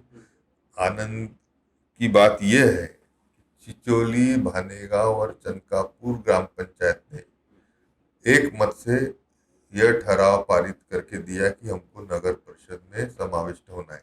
पर कोटा ग्रामवासियों ने मेरे ख्याल से उसमें विरोध दर्शाया, इसलिए चनकापुर अभी नगर परिषद बनेगा. और कोटा ग्राम जो है वो फुल फ्लेज ग्राम पंचायत, पहले गट ग्राम पंचायत था चनकापुर का, पर अभी शायद कोटा ग्राम पंचायत अलग बनेगी, नगर परिषद का भाग रहेगी नहीं. वैसे भी भौगोलिक दृष्टिया कोटा गांव ये चनकापुर से काफी अलग है, दूर भी है और पॉपुलेशन भी थोड़ी अलग छोटे. है. हाँ. तो ये कब होने वाले हैं ये सब चेंजेस? नहीं, हमारे महाराष्ट्र के सरकार द्वारा कभी भी इसका नोटिफिकेशन आप आया हुआ पाएंगे, शायद 2 दिन हो, 4 दिन हो, 10 दिन हो, इससे ज्यादा टाइम नहीं लगेगा. लाड़की बहन योजना तो आ गई, लाड़के भाव कब ला रहे हो? हमारे बहुत सारे दोस्त पूछते हैं यार, बोले तेरे पॉडकास्ट पे आने वाले हैं, उनको पूछना लाड़का भाव योजना कब ला रहे हो, मतलब हमारा क्या, सबका तो देख लिया, हमारा क्या? नहीं, लाड़का भाऊ योजना यानी खास करके जो हमारे युवा साथी है उनको 1 साल के लिए इंटर्नशिप, जिसके तहत वो आगे में नौकरी मिलने के लिए एक्सपीरियंस जो चाहिए रहता, उसके लिए लाड़का भाऊ योजना सरकार ने लाई थी. लाड़की बहन योजना इतनी पॉपुलर हो गई कि लाड़का भाऊ योजना के प्रति ध्यान मीडिया में शायद कम गया हो. पर आज भी अगर युवाओं को 1 साल की इंटर्नशिप करना है, जिसके तहत उनको 1 साल का कार्यानुभव मिलेगा, यह कार्यानुभव या एक्सपीरियंस के आधार पर उनके आगे के एम्प्लॉयमेंट की शायद ज़्यादा अच्छी तरीके से मदद हो सकती है. यह योजना चालू है, उसका फायदा उन्होंने निश्चित तौर पे लेना है, जिसके स्टाइपेंड का पैसा महाराष्ट्र सरकार देती है. आप पार्टी करते हो क्या? हम्म. वो पार्टी करते हो क्या? हम लोग जैसा है, सिंपल है, आम आदमी की लाइफ क्या है, मंडे से सैटरडे काम करो, संडे को पार्टी करो. अब तो दोस्तों के साथ अलग पार्टी होती है, आपको पता नहीं किसी की बात करो, और फैमिली को लेके जाते हैं बाहर, जाएंगे खाना खाने वगैरह. तो आप क्या करते हो? पार्टी यानी अभी ऐसे फैमिली है, फ्रेंड्स है, उसके साथ खाना है, कोई बाहर जाके होटलिंग करना है, तो करते ही, ये करना ही पड़ता है. घर में मांग रहती है वैसे कि कभी बाहर चलो, भी घर का खाना पका के खा के परेशान हो गए, तो जाते खाना खाते हैं. दोस्तों की बैठक बोलते हैं, नहीं, वो सब लेते हो? नहीं, बैठक नहीं, पर अभी हमारा न्यूयॉर्क में हमारे इंजीनियरिंग कॉलेजेस के स्टूडेंट्स का रीयूनियन था, तो 4-5 फैमिलीज हम आए थे, तो न्यूयॉर्क घूम के आए. न्यूयॉर्क में हो रहा है नहीं, reunion not in true sense, पर अमेरिका में जो अभी स्थायी हुए गए हमारे दोस्त, उनको भाई एक जगह बुलाना, तो कहाँ, तो न्यूयॉर्क में बुलाना. हाँ, तो फिर तो ड्रिंक्स भी लेते हो क्या? नहीं, अभी 7 समुंद्र पार गए तो कभी कभार हो ही जाए. तो नॉनवेज नॉनवेज नॉर्मल तो लाइफ है, खाते मतलब हैं. यस. डिफरेंट क्या है, मतलब एक आम आदमी के बीच में और एक पॉलिटिशियन के लाइफ में क्या डिफरेंस है आपको लगता है? जो आम आदमी है वो खास करके खुद के और खुद के परिवार के प्रति सोचता है, ज़्यादा समर्पित रहता है. एक पॉलिटिशियन को उसके पूरे कॉन्स्टिट्यूंसी का मायने यानी उसका क्षेत्र जो भी हो, उसके लोगों की, उसके विकास की संकल्पना साकार करने के लिए भी समर्पित रहना पड़ता है. तो ज़्यादा पब्लिक कॉन्शियसनेस, ज़्यादा पब्लिक हित साधने की कोशिश हर पॉलिटिशियन निश्चित तौर पे करता है. पर ये भी बात बराबर है कि पॉलिटिशियंस को जो पहले रिस्पेक्ट मिलता था, शायद वो रिस्पेक्ट अभी कम हुआ हो. उसमें जो वैल्यूज़ है, उसमें जो एथिक्स है, नीति मूल्यों की जो हम बात कर रहे हैं, वो शायद पॉलिटिशियंस में भी गिरावट उसमें आई हो. वह नीति मूल्य पुनर्स्थापित करने की जवाबदारी जवाबदेही यह भी पॉलिटिशियंस पे होती है। तो अच्छे राह पर अच्छे विचारों पर चलते हुए पॉलिटिशियंस ने काम करने की ज़रूरत है। खुद का स्वार्थ या बाकी सब जो है भ्रष्टाचार खास करके जिसके वजह से रिस्पेक्ट कम हुआ है, इससे दूर रहने की भी पॉलिटिशियंस को जरूरत टाइम पास हम लोग करते हैं ना, है। पार्टी तो बात कर ली हमने, है। टाइम पास के लिए आप क्या करते हो? मतलब ऐसे कभी ड्राइव पे चले गए गाड़ी में, फैमिली के साथ, बच्चों के साथ, दोस्तों के साथ, तो उसमें हंसी मजाक होती, बातें होती, पुराने कॉलेज के टाइम की चर्चा होती। एडवाइस आप किससे लेते हैं? मतलब पॉलिटिकल एडवाइस, कोई बोलते हैं ना गॉडफादर होता है, बोलते हैं किसी है। कौन है आप? गॉड फादर ऐसे तो नहीं, पर हम बिना गॉड फादर के तुम्हारे को राजनीति में ऊंचाई अभी नहीं हासिल होती। अच्छा, तो ये गॉड फादर रहना पॉलिटिशियंस के लिए जरूरी होता है। तो आपके कौन? कभी मैं देख रहा हूँ, ढूंढ रहा हूँ। अच्छा, आप सर्च कर रहे हैं गॉडफादर। काका कभी आपको बोलते कि आपके काय रे यार, काय बोला जातं तुम मेरे को हरा के गया, ऐसी बातचीत होती क्या आपकी? हे मध्ये खूप हे होती नाराजी, पण आता हळूहळू आता ठीक काका आहेत, त्यांचा मान सन्मान पूर्ण करण्याचे प्रयत्न आम्ही करतो. तर ती राजकारणातली परिस्थिती त्यावेळेस तशी होती, त्यांच्या विरोधात लढावं लागलं. ठीक आहे, त्याच्यामुळे काही आपसामध्ये जास्ती मतभेद झाले असे नाही. नाराजी नक्कीच असू शकते. रंजीत बाबू अभी भी आपको देते क्या एडवाइस ऐसे ये काय करतोय, वो मत कर, नाही देतात. सांग जास्ती ते एक तर बोलत नाही. किस्सा सांगा नाही का? एखादी कोई भी किस्सा नाही, मी बता. राजीनामा देवा तुला तू खूपच आहे म्हणे, तू चालला गेला आणि राजीनामा देऊन आला, असं करावं लागतं. हाँ.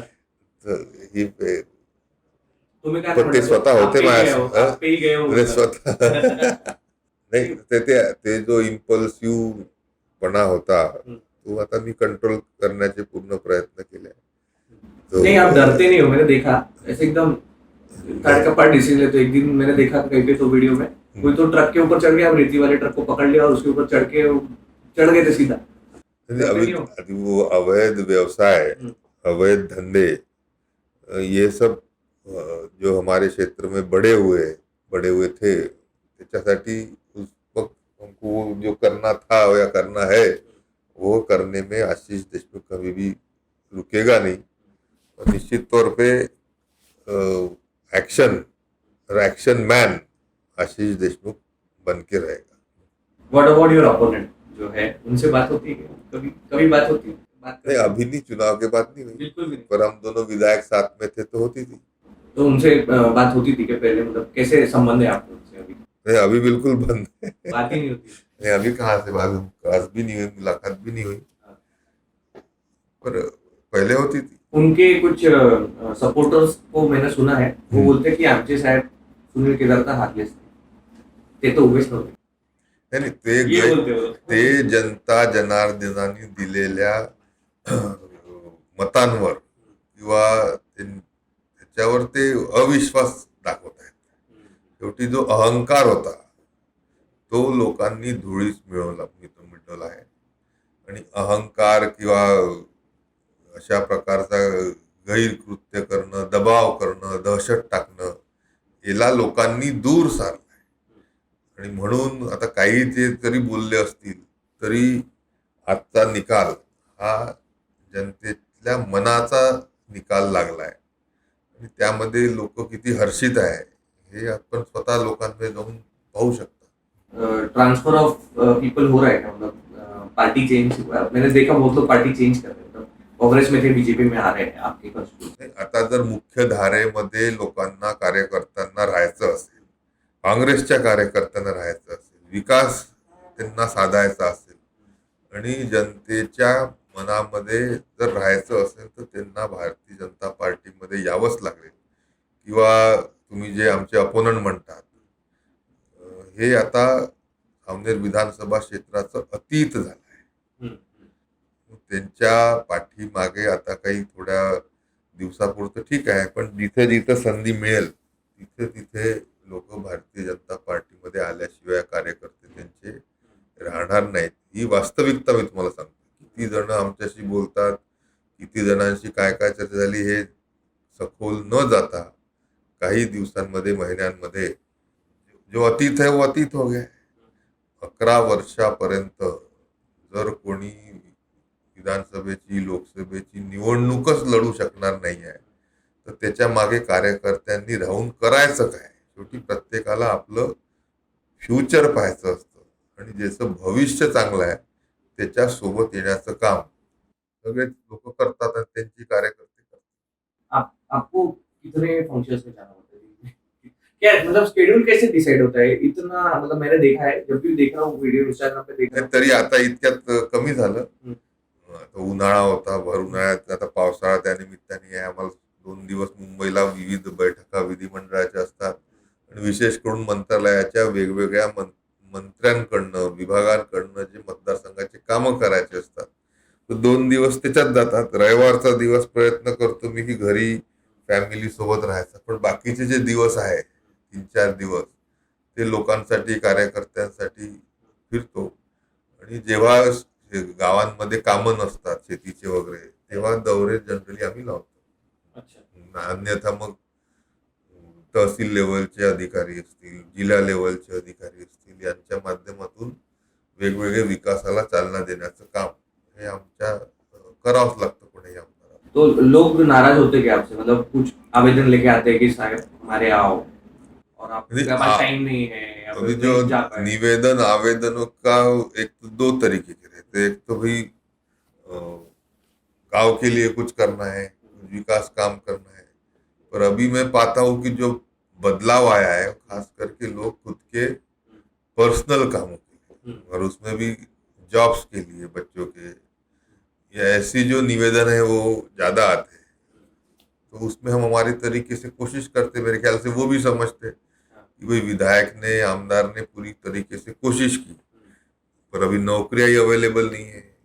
नौकरी अवेलेबल है तो ज़्यादा मेरिट के लोग उनके पास अवेलेबल है, तो ऐसे इसमें से मार्ग निकालना पड़ता है. पर कोशिश और बाकी सब कुछ हो जाए, आमदार को निष्क्रिय नहीं रहना चाहिए. कुछ ना कुछ करने की जरूरत है. हर आने वाले इंसान की, कार्यकर्ताओं की जो मुसीबत है, जो तकलीफ है, जो उनकी अपेक्षा है, उनको सुलझाने के लिए कोशिश करते रहना जरूरी फेवरेट हीरो हीरोइन कोई है क्या? हीरोइन, फेवरेट हीरोइन बताइए आपकी. है. Favourite heroine. ऐश्वर्या राय. आप जब यंग थे तो क्या मस्ती करते थे? कुछ ऐसे यंग होते हुए मैं ऐसा हो गया. धर्मपेट में मोटरसाइकिल से घूमना. हाँ. फुटारा पे जाना. फुटारा हमारे वक्त नहीं था, धर्मपेट में घूमना ही था हमारे यहाँ. अच्छा, अच्छा. पहले साइकिल से, फिर मोटरसाइकिल से, किसी का पीछा करना. आपने बहुत सारी बुक्स लिखी है, उसमें से एक बुक है ग्राम विकास का पासवर्ड. उसके बारे में थोड़ा बताइए कि क्या है.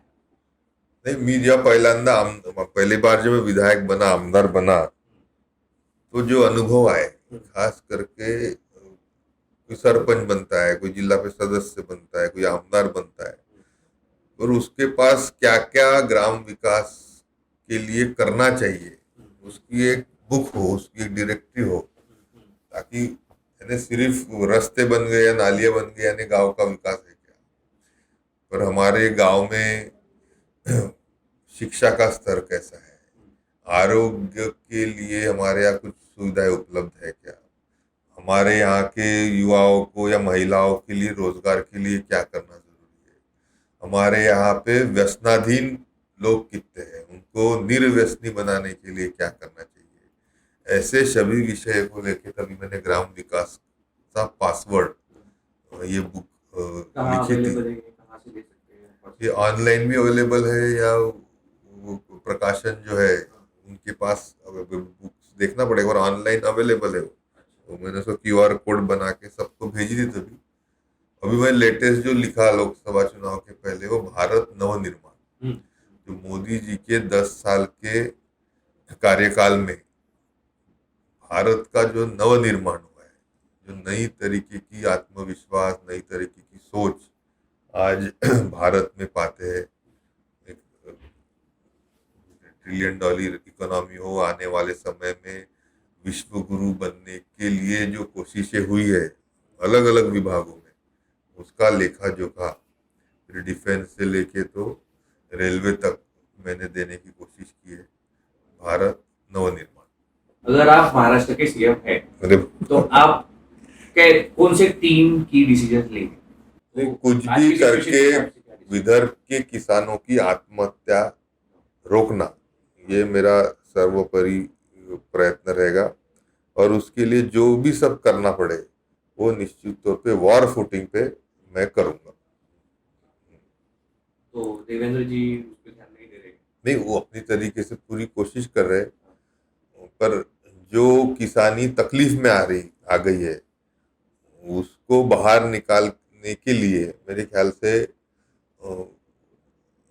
एग्रो प्रोसेसिंग यूनिट्स वो अपनी तरीके से पूरी कोशिश कर रहे हैं, पर जो किसानी तकलीफ में आ गई है उसको बाहर निकालने के लिए मेरे ख्याल से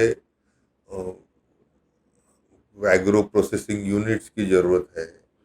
उनकी किसानों की जो लागत है उसको कम करने की ज़रूरत है, उनके पैदावार को उचित भाव देने की ज़रूरत है। ऐसे हर पहलू पे एक्सपर्ट्स की राय लेते हुए हमको काम करना। अभी हम पाते हैं कि मध्य प्रदेश में जो एग्रीकल्चरल डेवलपमेंट शिवराज सिंह चौहान जी ने करके दिखाया, शायद महाराष्ट्र इस राह पर जा सकता है और यहाँ पे किसानों की जो हालत है उसको सुधार सकता है। मी तुम्हाला माहित नाही, 2009 मध्ये मी मागणी केली होती की राहुल गांधींनी नागपूर लोकसभा लढावी. झालं, तो आमच्या इच्छा काँग्रेसच्या नेत्यांनी मला पक्षातूनच बाहेर काढलं. तर very next day people saw me on media, I was with Varun Gandhi. तो और तभी उसको मायावती ने अंदर कर लिया, तो वो कोर्ट में था मैं, और जो लाठीचार्ज चालू हो गया और बाप रे पूरे हड़कम, उसको अरेस्ट का जब ऑर्डर हुआ कोर्ट से, मैं वहां कोर्ट में उपस्थित था। अभी जो मैं कांग्रेस में था बीच में, देशाच्या राष्ट्रपतीची निवडणूक विरोधी पक्षाकडून यशवंत सिन्हांनी लढवली. तर यशवंत सिन्हा साहेब आणि माझे अतिशय चांगले संबंध. मी जेव्हा आमदारकीचा राजीनामा देण्याच्या पहिले काटोलला उपोषणाला आंदोलनाला बसलो होतो बेमुदत, तेव्हा तिथे भेट देण्यासाठी यशवंत सिन्हा आले होते. तर ते भारतीय जनता पार्टीचे मोठे नेते होते, फायनान्स मिनिस्टर होते, एक्सटर्नल अफेअर्स मिनिस्टर होते. मी त्यांच्याकडे गेलो, पहिले गेलो शत्रुघ्न सिन्हांकडे.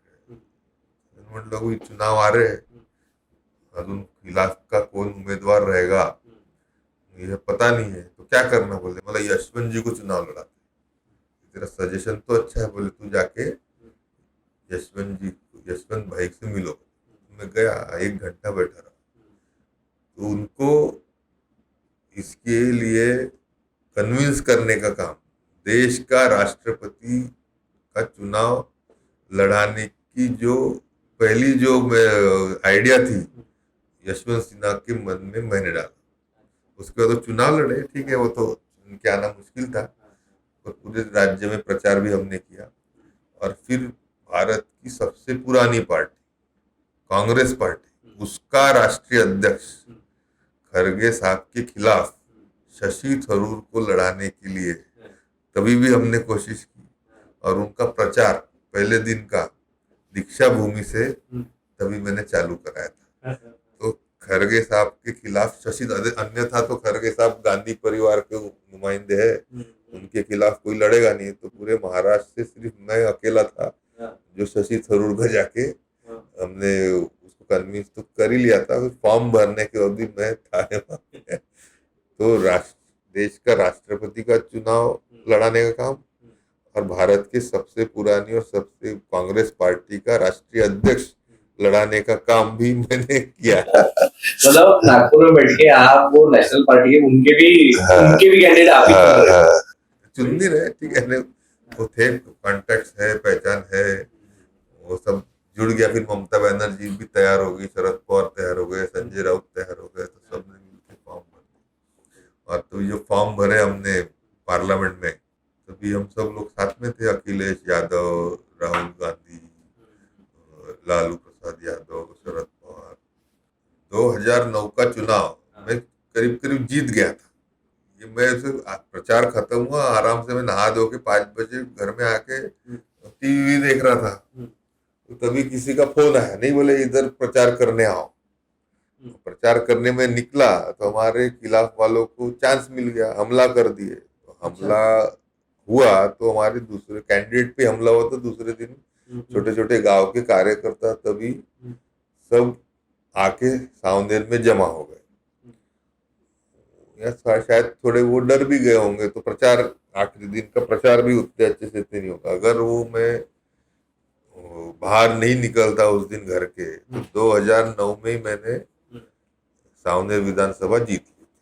तो ये ऐसे छोटी छोटी चीजें रहती है जो अपन, समय सूचकता अगर रहती है तो शायद वो एक्सपीरियंस और टाइम के साथ आती है। उसी इलेक्शन का मैं शीट दिख रहा था, वहां पे और एक आशीष देशमुख।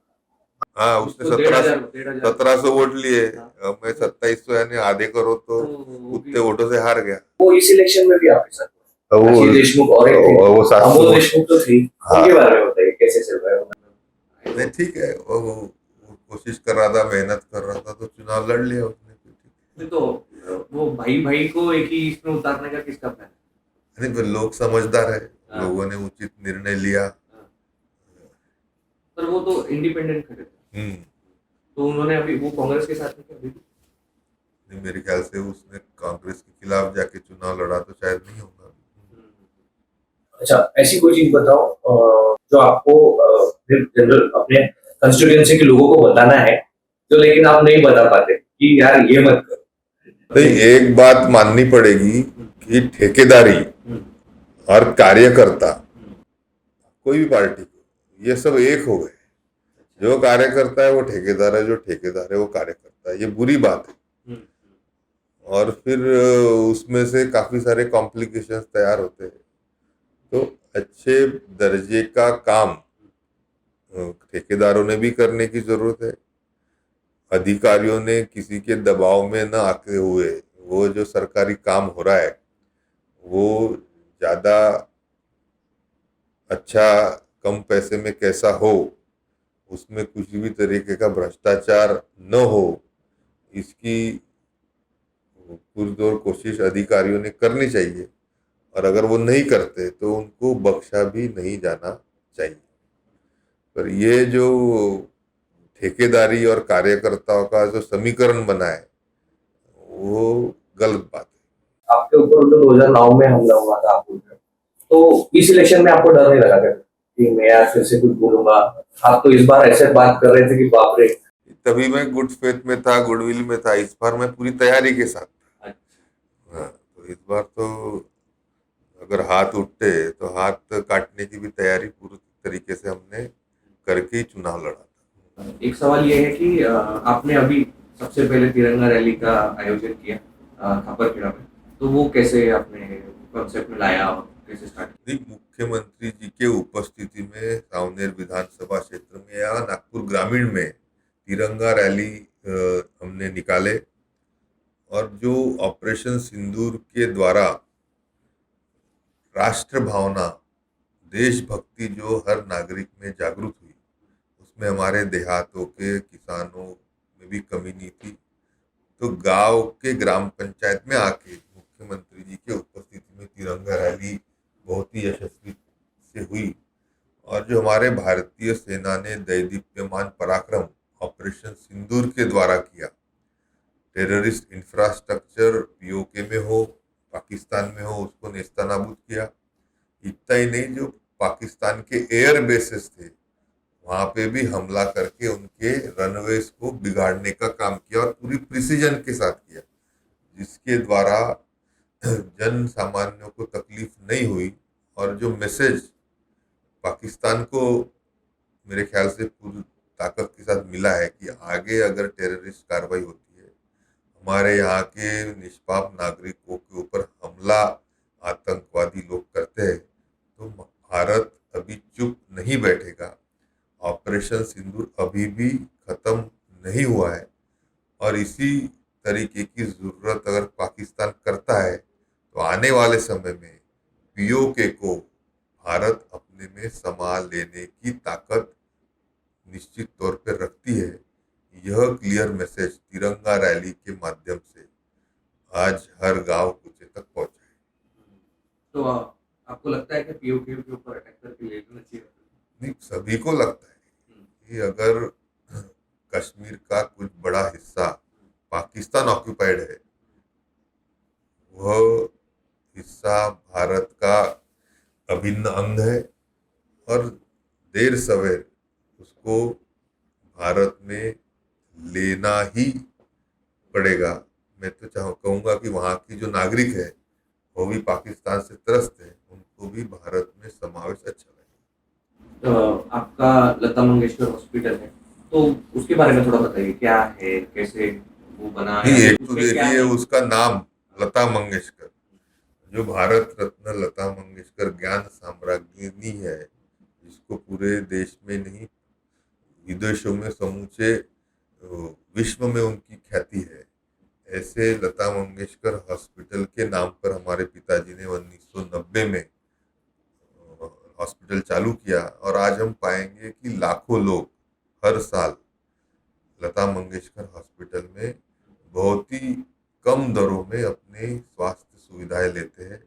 आज समूचे मध्य भारत में, नागपुर जिले में, विदर्भ में लता मंगेशकर हॉस्पिटल की जो गुडविल है वो बाकी कोई हॉस्पिटल्स की है ऐसा मुझे लगता नहीं।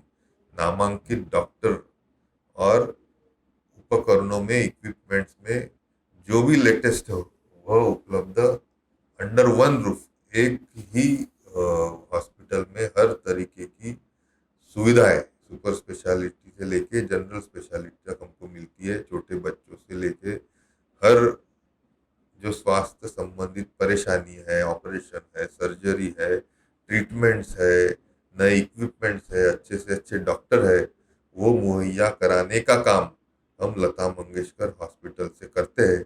और रुग्ण सेवा ही ईश्वर सेवा है, यह मानते हुए प्रामाणिकता से कहीं भी पैसे का सवाल हमारे हॉस्पिटल में आता नहीं है।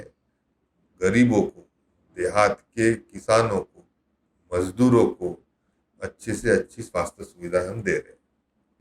क्रिकेट के बारे में आपका क्या है? मैंने एक वीडियो देखा जिसमें आप अपने फैमिली के साथ बैठ के क्रिकेट देख रहे थे, I think final, world cup final का ही है, तो आपका क्या ख्याल है? नहीं, अभी देखो, हर भारतवासी में क्रिकेट के प्रति अभिन्न प्रेम ये है। हर कोई जो भारत में पैदा होता है वो निश्चित तौर पे अपने छोटे जीवन में, विद्यार्थी जीवन में क्रिकेट के साथ बड़ा हुआ हमको पाता है। हमने भी, मुझे याद है कि 1982 का वर्ल्ड कप, 1983 का, जब कपिल देव कैप्टन हुआ करते, वो जो चेहरे हैं, सुनील गावस्कर, रवि शास्त्री, कीर्ति आजाद, सैयद किरमानी, ये अभी भी हमारे जनरेशन में एक लेजेंड्स करके स्थापित हुए हुए सब चेहरे।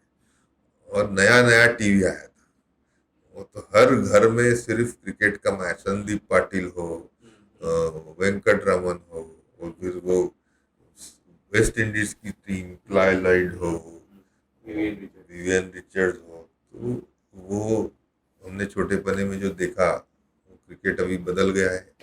आईपीएल आ रहा है, अभी तो हमारा विदर्भ प्रीमियर लीग कल अनाउंस हुआ है, तो पहले की तुलना में ज़्यादा युवाओं को संधि क्रिकेट में खेलने की मिल रही है। वीसीए जैसा हमारा स्टेडियम, आज हम नागपुर में दो स्टेडियम पाते हैं।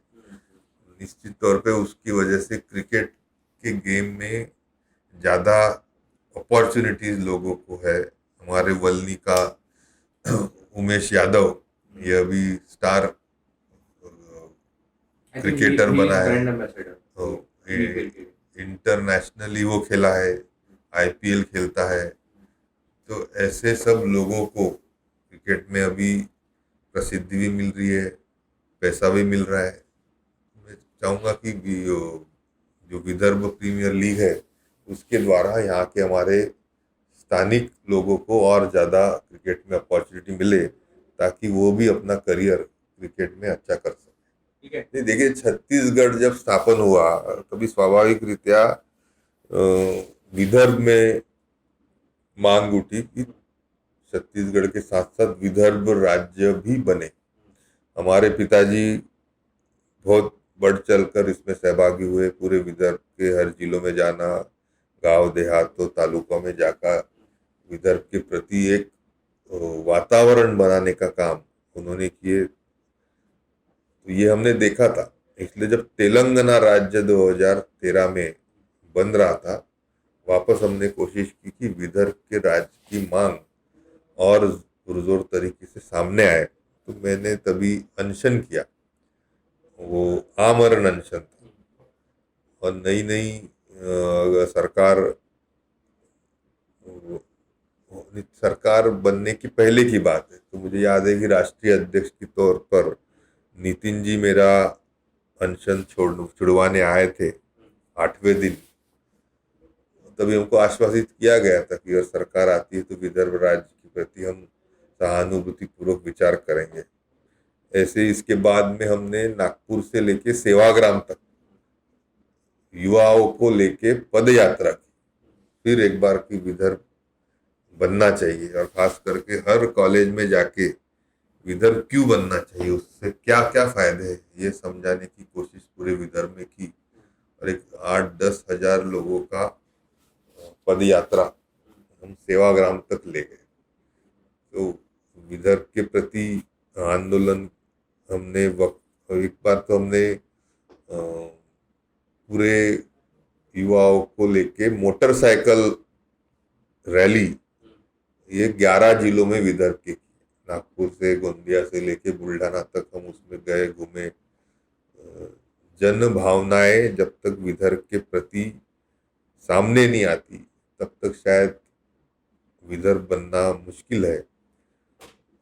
जो लोग कोशिश विदर्भ के लिए करते आ रहे, उनके साथ जनमत हो, जनता हो, और खास करके युवा हो, तो ही नया राज्य बनता है। हमने तेलंगाना के जो आंदोलन में देखा है। मुझे लगता है कि विदर्भ में यह जन भावना बढ़ाने की जरूरत है। सवाल ऐसा है कि महिला आरक्षण, delimitation, one nation one election, ये सारी बातें, इसके बारे में आपका क्या कहना है? देखिए, 5 साल में हर साल में एक आधा इलेक्शन, फिर वो कभी लोकसभा का, फिर विधानसभा का, महानगर पालिका, कभी जिला परिषद, कभी ग्राम पंचायत, इसमें जो कोड ऑफ कंडक्ट लगता है उसकी वजह से टाइम बहुत जाया जाता है। और हर चुनाव लेने के लिए सरकार को राशि भी बहुत बड़े पैमाने पे लगती है। तो मोदी जी की कोशिश यही है कि वन नेशन वन इलेक्शन हो, जो कि लोकसभा, विधानसभा और जो लोकल सेल्फ गवर्नमेंट्स है, उनके सभी के चुनाव एक साथ कराए जाए, ताकि 5 साल पूरी ताकत के साथ विकास के कामों में सभी राजनीतिक नुमाइंदों को टाइम मिले। और जो सरकार का पैसा अलग अलग टाइम पे अलग अलग इलेक्शन लेने में जाता है, या जो टाइम जाता है अधिकारियों का, उससे बचने की कोशिश यह है। मुझे यकीन है कि आने वाले लोकसभा चुनाव के साथ काफ़ी सारे राज्यों के चुनाव भी होंगे। जो डिलिमिटेशन की आपने बात की, अभी सेंसस केंद्र सरकार जल्दी लेने वाली है। आनंद की बात यह भी है कि ओबीसी का भी जनगणना इसके तहत होगी। और ये जो 1952 में जो हमारे देश में पहली बार चुनाव हुए थे, तब से जो लोकसभा की नंबर्स है 543 कॉन्स्टिट्यूंसीज, भले ही जनसंख्या भारी पैमाने पर बढ़ गई हो, आज 140 करोड़ की जनता हमारे देश में रहती है, भारी पैमाने पे मतदार ये पिछले 75 सालों में बढ़े हैं, फिर भी लोकसभा की या विधानसभा की कॉन्स्टिट्यूंसीज नहीं बढ़ी है। तो शायद ये जो डिलिमिटेशन अभी होगा, उसका कारण यह भी है कि 1/3 लोकसभा विधानसभा की सीटें ये महिलाओं के लिए अभी आरक्षित करने का काम हमारे देश के यशस्वी पंतप्रधान मोदी जी ने किया है। पार्लियामेंट में एक्ट भी पास हो गया। तो जितनी महिलाओं की सीटें बढ़ेंगी उतनी 1/3 सीटें अभी लोकसभा और विधानसभा की भी बढ़ने वाली है। तो उसमें अगर नागपुर जिले में 2 लोकसभा कॉन्स्टिट्यूंसीज है तो वो 3 लोकसभा कॉन्स्टिट्यूंसी, शहर और ग्रामीण मिला के 6 ऐसी 12 विधानसभा कॉन्स्टिट्यूंसीज है, तो वो 18 विधानसभा कॉन्स्टिट्यूंसीज डिलिमिटेशन के बाद होने जा रही है। उसमें से कुछ महिला होंगी, कुछ SC ST रहती है, तो अपने नागपुर में जैसे 12 है, 12 के 18 हो जाएंगे, 18 हो जाएंगे, तो और कैंडिडेट लगेंगे, तो और ज्यादा इलेक्शन बड़ा होगा। विधायक चुन के आएंगे, एक सांसद ज्यादा चुन के आएगा। तो ये मेरे ख्याल से 2026 के डिलिमिटेशन के बाद ये सब हो जाएगा। तो आने वाले जो राजनीतिक पूरा जो ये है, जो पिछले 70-75 सालों में जो कॉन्स्टिट्यूंसीज बनी थी, ये सब पूरा बदलना तय है। एक तो महिलाएं आएंगी, एक तो सीट्स बढ़ जाएगी, डिलिमिटेशन की वजह से कॉन्स्टिट्यूंसीज कम ज़्यादा होंगी, शायद नाम बदल जाए, नाम नए ऐड हो जाए। तो पूरी परिस्थिति आने वाले लोकसभा विधानसभा चुनाव के पहले ये काफ़ी सारी बदली हुई आप पाएंगे, जो कि पिछले 60 सालों में जो ठहराव था उसमें बदलाव ये निश्चित तौर पे डिलिमिटेशन की वजह से, महिला आरक्षण की वजह से और 1 नेशन 1 इलेक्शन की वजह से निश्चित तौर पे हमारे राज्य में नहीं पूरे देश में आना जायज़ है। तो फिर काडमेश्वर अलग हो जाएगा मुझे लगता नहीं, ये मैं नहीं बता पाऊंगा, पर ऐसे पूरे सभी जगह पे ये होना अभी करीब करीब मेरे है। ख्याल आपको से डिफिकल्टी नहीं होती कि काडमेश्वर उधर है, सावनेर इधर है, तो कैसे हैंडल करते अभी हैं? 2009 से सावनेर और कड़मेश्वर एक हो गए, पहले सावनेर और पारशुनी एक थे, पर मेरे ख्याल से अभी काफी सारा इकोसिस्टम एक जैसा बन गया है। रोड कनेक्टिविटी भी एक जैसी है, ठीक है, अभी नागपुर से सावनेर चले जाओ या कड़मेश्वर चले जाओ, रास्ते गडकरी साहब ने अच्छे बनाने की वजह से 25-30 मिनट में कहीं भी पहुंच ही जाते हैं। तो आशीष जी, आप कांग्रेस में भी 1 साल रहे हो, बीजेपी में आपने टाइम स्पेंड किया है, कर रहे हो, क्या डिफरेंस है दोनों पार्टी में आपके हिसाब से? मुझे नहीं, पॉलिटिकल जो आंसर नहीं चाहिए। भारतीय जनता पार्टी है कैडर बेस्ड पार्टी है, और अभी खास करके पिछले 10 सालों में पार्टी के फंक्शनिंग में अमूलचूल परिवर्तन लाने की कोशिश मोदी जी ने, अमित भाई ने की है। हर हफ्ते में क्या प्रोग्राम होगा, कौन सा प्रोग्राम होगा, किस पर्पस के लिए होगा, ये पूरा का पूरा ब्यौरा पूरे देश में एक साथ चलाने की जो करामत है वो पिछले 10 सालों में बीजेपी ने की है। हर लेवल पर पार्टी कार्यालय इफेक्टिव हो गए, पार्टी कार्यालय बन रहे हैं, और इसीलिए देश की नहीं, सब समूचे विश्व की सबसे बड़ी पार्टी ये भारतीय जनता पार्टी बन सकी है। आज महाराष्ट्र के चुनाव के बाद जो जनसैलाब कांग्रेस के छोड़ के बीजेपी के साथ आया, कार्यकर्ता आए, ननेता आए, उसी का प्रतीक है कि लोगों को अभी उम्मीद कांग्रेस में बिल्कुल भी दिखती नहीं है। भारतीय जनता पार्टी के प्रति एक नया आकर्षण समूचे देश में, समूचे महाराष्ट्र में हमको दिखाई देता है। 1.5 करोड़ लोग सिर्फ महाराष्ट्र में पार्टी के सक्रिय कार्यकर्ता सभासद बने हैं। यही दिखाता है कि भारतीय जनता पार्टी का जो तरीका है, विभिन्न जाति धर्मों के लोगों के साथ, पंथ के लोगों के साथ, अलग अलग महिलाओं के साथ, युवाओं के साथ, व्यापारियों के साथ, हर प्रोफेशनल लोगों को जोड़ने की उनकी जो तरीका है, उनकी आगाड़ियाँ है, वो कांग्रेस से बहुत अलग है। कांग्रेस अभी भी पुरानी तरीके से चलने की कोशिश कर रही है, और आप पा रहे हैं कि संगठन के तौर पर कांग्रेस ये पिछले खास करके 10 सालों में बहुत ही कमज़ोर हुई है। कितने ऐसे देश में राज्य हैं जहाँ पे अभी कांग्रेस ये दिखने से भी नहीं दिखती है, क्योंकि उनका जो बेस है वो कैडर बेस नहीं है। उनके संगठन को चलाने की जो शैली है वो अभी जनता को, लोगों को, कार्यकर्ताओं को रास नहीं आ रही है। ऊपर से पार्टी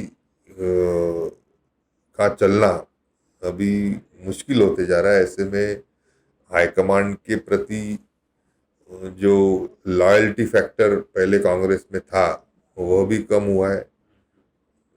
तो भी जैसे किसी ने कहा था कि एक पुराना खंडर कांग्रेस पार्टी बचा हुआ है। ये पुरानी हवेली बची रहती ना, मरम्मत के लिए भी उनके पास पैसे नहीं है, नई बनाने की क्षमता नहीं है, ताकत नहीं है। तो ऐसे इसमें कांग्रेस आने वाले समय में और भी बुरा समय अपना देखेगी। राइट, बट मुझे हमेशा से एक क्वेश्चन है कि आई हैव सीन बीजेपी जब भी बात करती है वो बोलती है कि कांग्रेस को हटा दो, खत्म कर दो। बट अगर अपोनेंट रहेगा नहीं, अपोजिशन नहीं रहेगा, तो आपके ऊपर क्रिटिसिज्म करने के लिए कोई नहीं है, तो आपको भी तो इम्प्रूवमेंट करने के लिए कोई ऑप्शन नहीं बचेगा। मतलब कोई अपने को क्रिटिसाइज करता है तभी जाके हम लोग और अच्छा काम करते हैं। तो अगर अच्छा अपोजिशन ही नहीं रहेगा तो कैसे होगा? तो आप ऐसे बात क्यों करते हैं? अभी देखिए 25-30 सालों का जो अनुभव है अलग अलग राज्यों का, जिस जिस राज्य में 4-5 पार्टियां है वहां वहां कांग्रेस करीब करीब खत्म होती चली।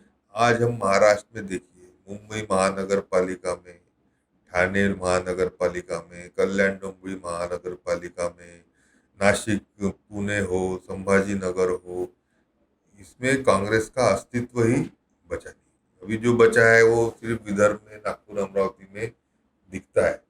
तो यह जो लोग छोड़ छोड़ के जा रहे हैं या जो जनता के साथ कनेक्शन पार्टी ने बनाना था वो बनाने में जो कामयाबी मिलनी थी, जो लोकसभा में थोड़ी सी दिखी, पर वापस अभी लोकल सेल्फ गवर्नमेंट के जो इलेक्शंस आएंगे आप देखेंगे कि महानगर पालिकाओं में, नगर पालिकाओं में, जिला परिषद में कांग्रेस और भी महाराष्ट्र में बहुत बड़े पैमाने पे कमजोर होते हुए आप देखेंगे। नहीं नहीं, वो ठीक है। मेरा क्वेश्चन स्ट्रेट फॉरवर्ड ये है कि बीजेपी ऐसा क्यों बोलती है कि तो कांग्रेस खत्म होना है? खत्म क्यों करना है? अपोजिशन को रहने दो ना, क्योंकि वो रहेंगे तभी तो आपको क्रिटिसाइज किया जाएगा, आपको क्वेश्चन पूछे जाएंगे। क्योंकि और मैं तो बोलता opposition कोई दिक्कत भी नहीं है। लोकतांत्रिक देश में अपोजिशन का बहुत बड़ा महत्व होता है। Correct. और वो जो महत्व है, क्या कांग्रेस उसको न्याय दे रही है? और उसके लिए जो संगठन की बात हम कर रहे थे, उसके लिए जो मेहनत की बात हम कर रहे थे, उसमें बीजेपी काफी आगे हम पाते हैं। ऐसे इसमें कांग्रेस को मैच करना मुझे दोनों पार्टियों का अनुभव होने की वजह से मुश्किल दिख रहा है। और खास करके जब अभी महाराष्ट्र में 6-6 पार्टियां होगी, ऐसे में अपनी स्पेस बना के रखना, उसको बढ़ाना, क्या कांग्रेस के नेता कर पाएंगे? मुझे निश्चित तौर पे ऐसा लगता नहीं। हाँ, आपकी फिटनेस का क्या हाल है? फिटनेस रिजीम फॉलो करते हैं आप? नहीं, मैं बीच बीच में जिम लगाता हूँ पर छूट जाता है। मुझे स्विमिंग करना बहुत अच्छा लगता है, क्योंकि मैं मेरे स्कूल टाइम में डिस्ट्रिक्ट लेवल रिप्रेजेंट कर चुका हूँ स्विमिंग में। पर अभी स्विमिंग भी नहीं होता, तो गोल्फ के द्वारा करीब करीब 7-8 हजार स्टेप्स रोज की करता हूँ। और अभी टाइम मिले तभी घर में जिम है तो थोड़ा जिम भी करता हूँ। के बारे में आप ऑब्वियसली हॉस्पिटल बैकग्राउंड है, घर पे एक डॉक्टर बन गया है। फिटनेस में अगर आपको हेल्दी रहना है और खास करके वजन नहीं बढ़ने देना है, तो प्रोटीन ज़्यादा खाना, कार्बोहाइड्रेट्स यानी रोटी चावल कम कर दो एकदम, और खास करके जो तेल है, फैट्स है और मीठा है, वो अगर हो सके तो बंद करो। प्रोटीन में नॉनवेज है या पनीर है या दाल है या घर में जो सब्जियां बनती है उतनी ज़्यादा से ज़्यादा खाओ, फ्रूट्स खाओ, सैलड्स खाओ। तो ये इतना भी करेंगे तो वजन कंट्रोल में रहेगा। आपकी कंस्टिट्यूएंसी में जो लोग हैं वो आपको कैसे कनेक्ट करते हैं, कर पाएंगे? आप इसके माध्यम से बताइए कि अगर उनको कोई प्रॉब्लम है तो वो आशीष देशमुख इनसे कैसे अपनी प्रॉब्लम लेके रीच आउट करें? नहीं, मैंने सावनेर में बड़ा कार्यालय स्थापित किया है, वहाँ पे अच्छा स्टाफ रखा है। उसमें और हम मजबूती लाने की कोशिश कर रहे हैं। सरकार की विभिन्न योजना और सरकार के अलग अलग कार्यालयों से अगर जन सामान्य को काम करना है तो 1 पॉइंट डेस्टिनेशन मेरा सावनेर का कार्यालय रहेगा। उसी तर्ज पर आज ही हम कर्मेश्वर में भी कार्यालय खोल रहे हैं। ये दोनों कार्यालय के द्वारा कॉन्स्टिट्यूंसी के सावनेर कर्मेश्वर क्षेत्र के हर किसी को न्याय दिलाने की हम कोशिश करेंगे। एग्जाम्पल अगर तिरंगा रैली में आपको ऑब्वियसली देवेंद्र जी और पवन सुरेश आपको बुलाना था, तो कैसे आप इनविटेशन लेटर आपको भी देना पड़ता है कि आप जस्ट फोन कर देते हो, मैसेज दे देते हो कि आपका कोई ऐसा रूल बुक है क्या बीजेपी में कि आपको इनवाइट करना है, तो आपको भी उनको इनवाइट करने के लिए फॉर्मेलिटी करनी पड़ती है क्या? नहीं, पूरी तरीके से फॉर्मेलिटी बोलो फॉलो बिना किए, वो भी इतने सब लोग मेहनती है और बिजी रहते हैं, पूरे राज्य का जवाबदारी उनके ऊपर। ऐसे में उनकी भी कोशिश रहती है कि नागपुर जिला उनका होम टाउन होने की वजह से यहाँ पे करीब करीब हफ्ते में एक आध दिन तो आते ही है, तो ऐसे इसमें हम कुछ टाइम उनसे तो आपको लेटर वेटर देना पड़ता है? हाँ, वो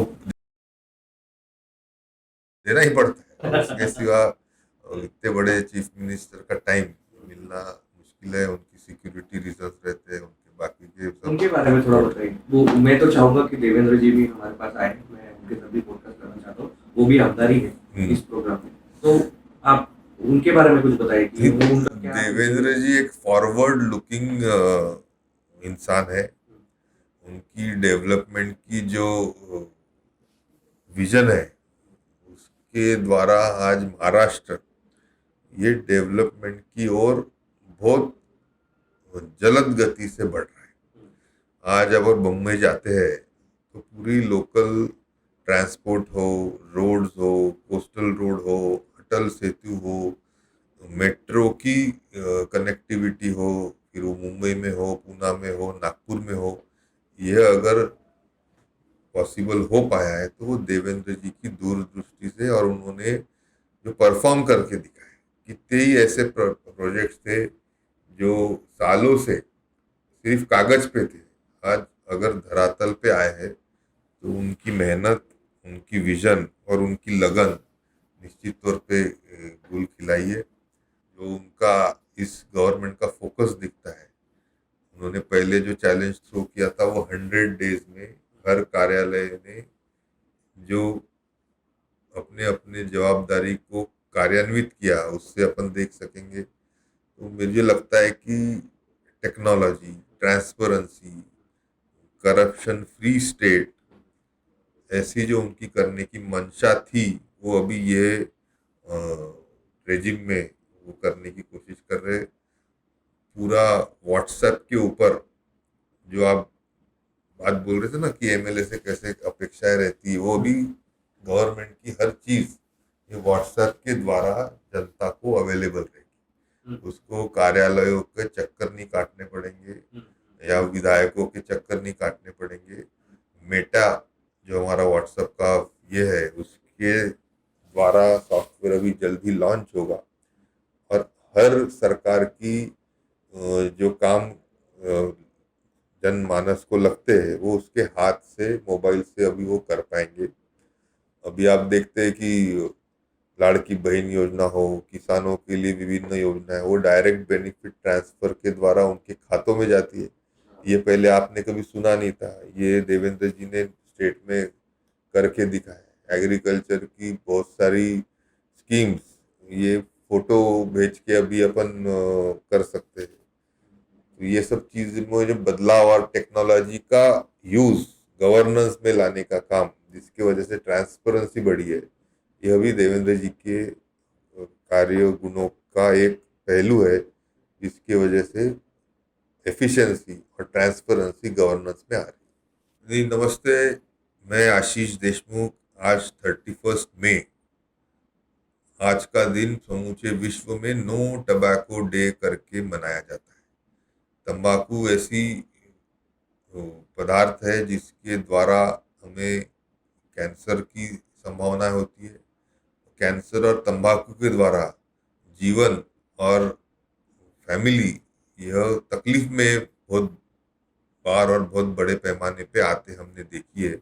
तो आज के इस नो टबैको डे के दिन हम सब लोग निश्चय करें कि हमें तंबाकू या तंबाकू जन्य पदार्थों से दूर रहना है और दूसरों को भी दूर करना है। सागर खापरे, अरे बाप रे।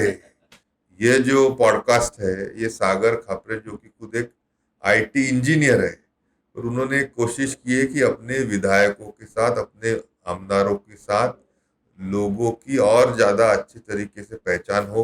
वो कैसे रहते हैं, कैसे काम करते हैं, उनकी क्या समस्या है, यह लोगों के साथ शेयर करने का एक अच्छा नायाब तरीका सागर खापरे अरे बापरे पॉडकास्ट के माध्यम से कर रहे हैं। मैं उनके इस वेंचर को जनता से ज़्यादा समर्थन मिलेगा, उसका प्रमोशन होगा, ऐसी अपेक्षा रखता हूँ। जनता को विनंती है कि यह पॉडकास्ट आप अवश्य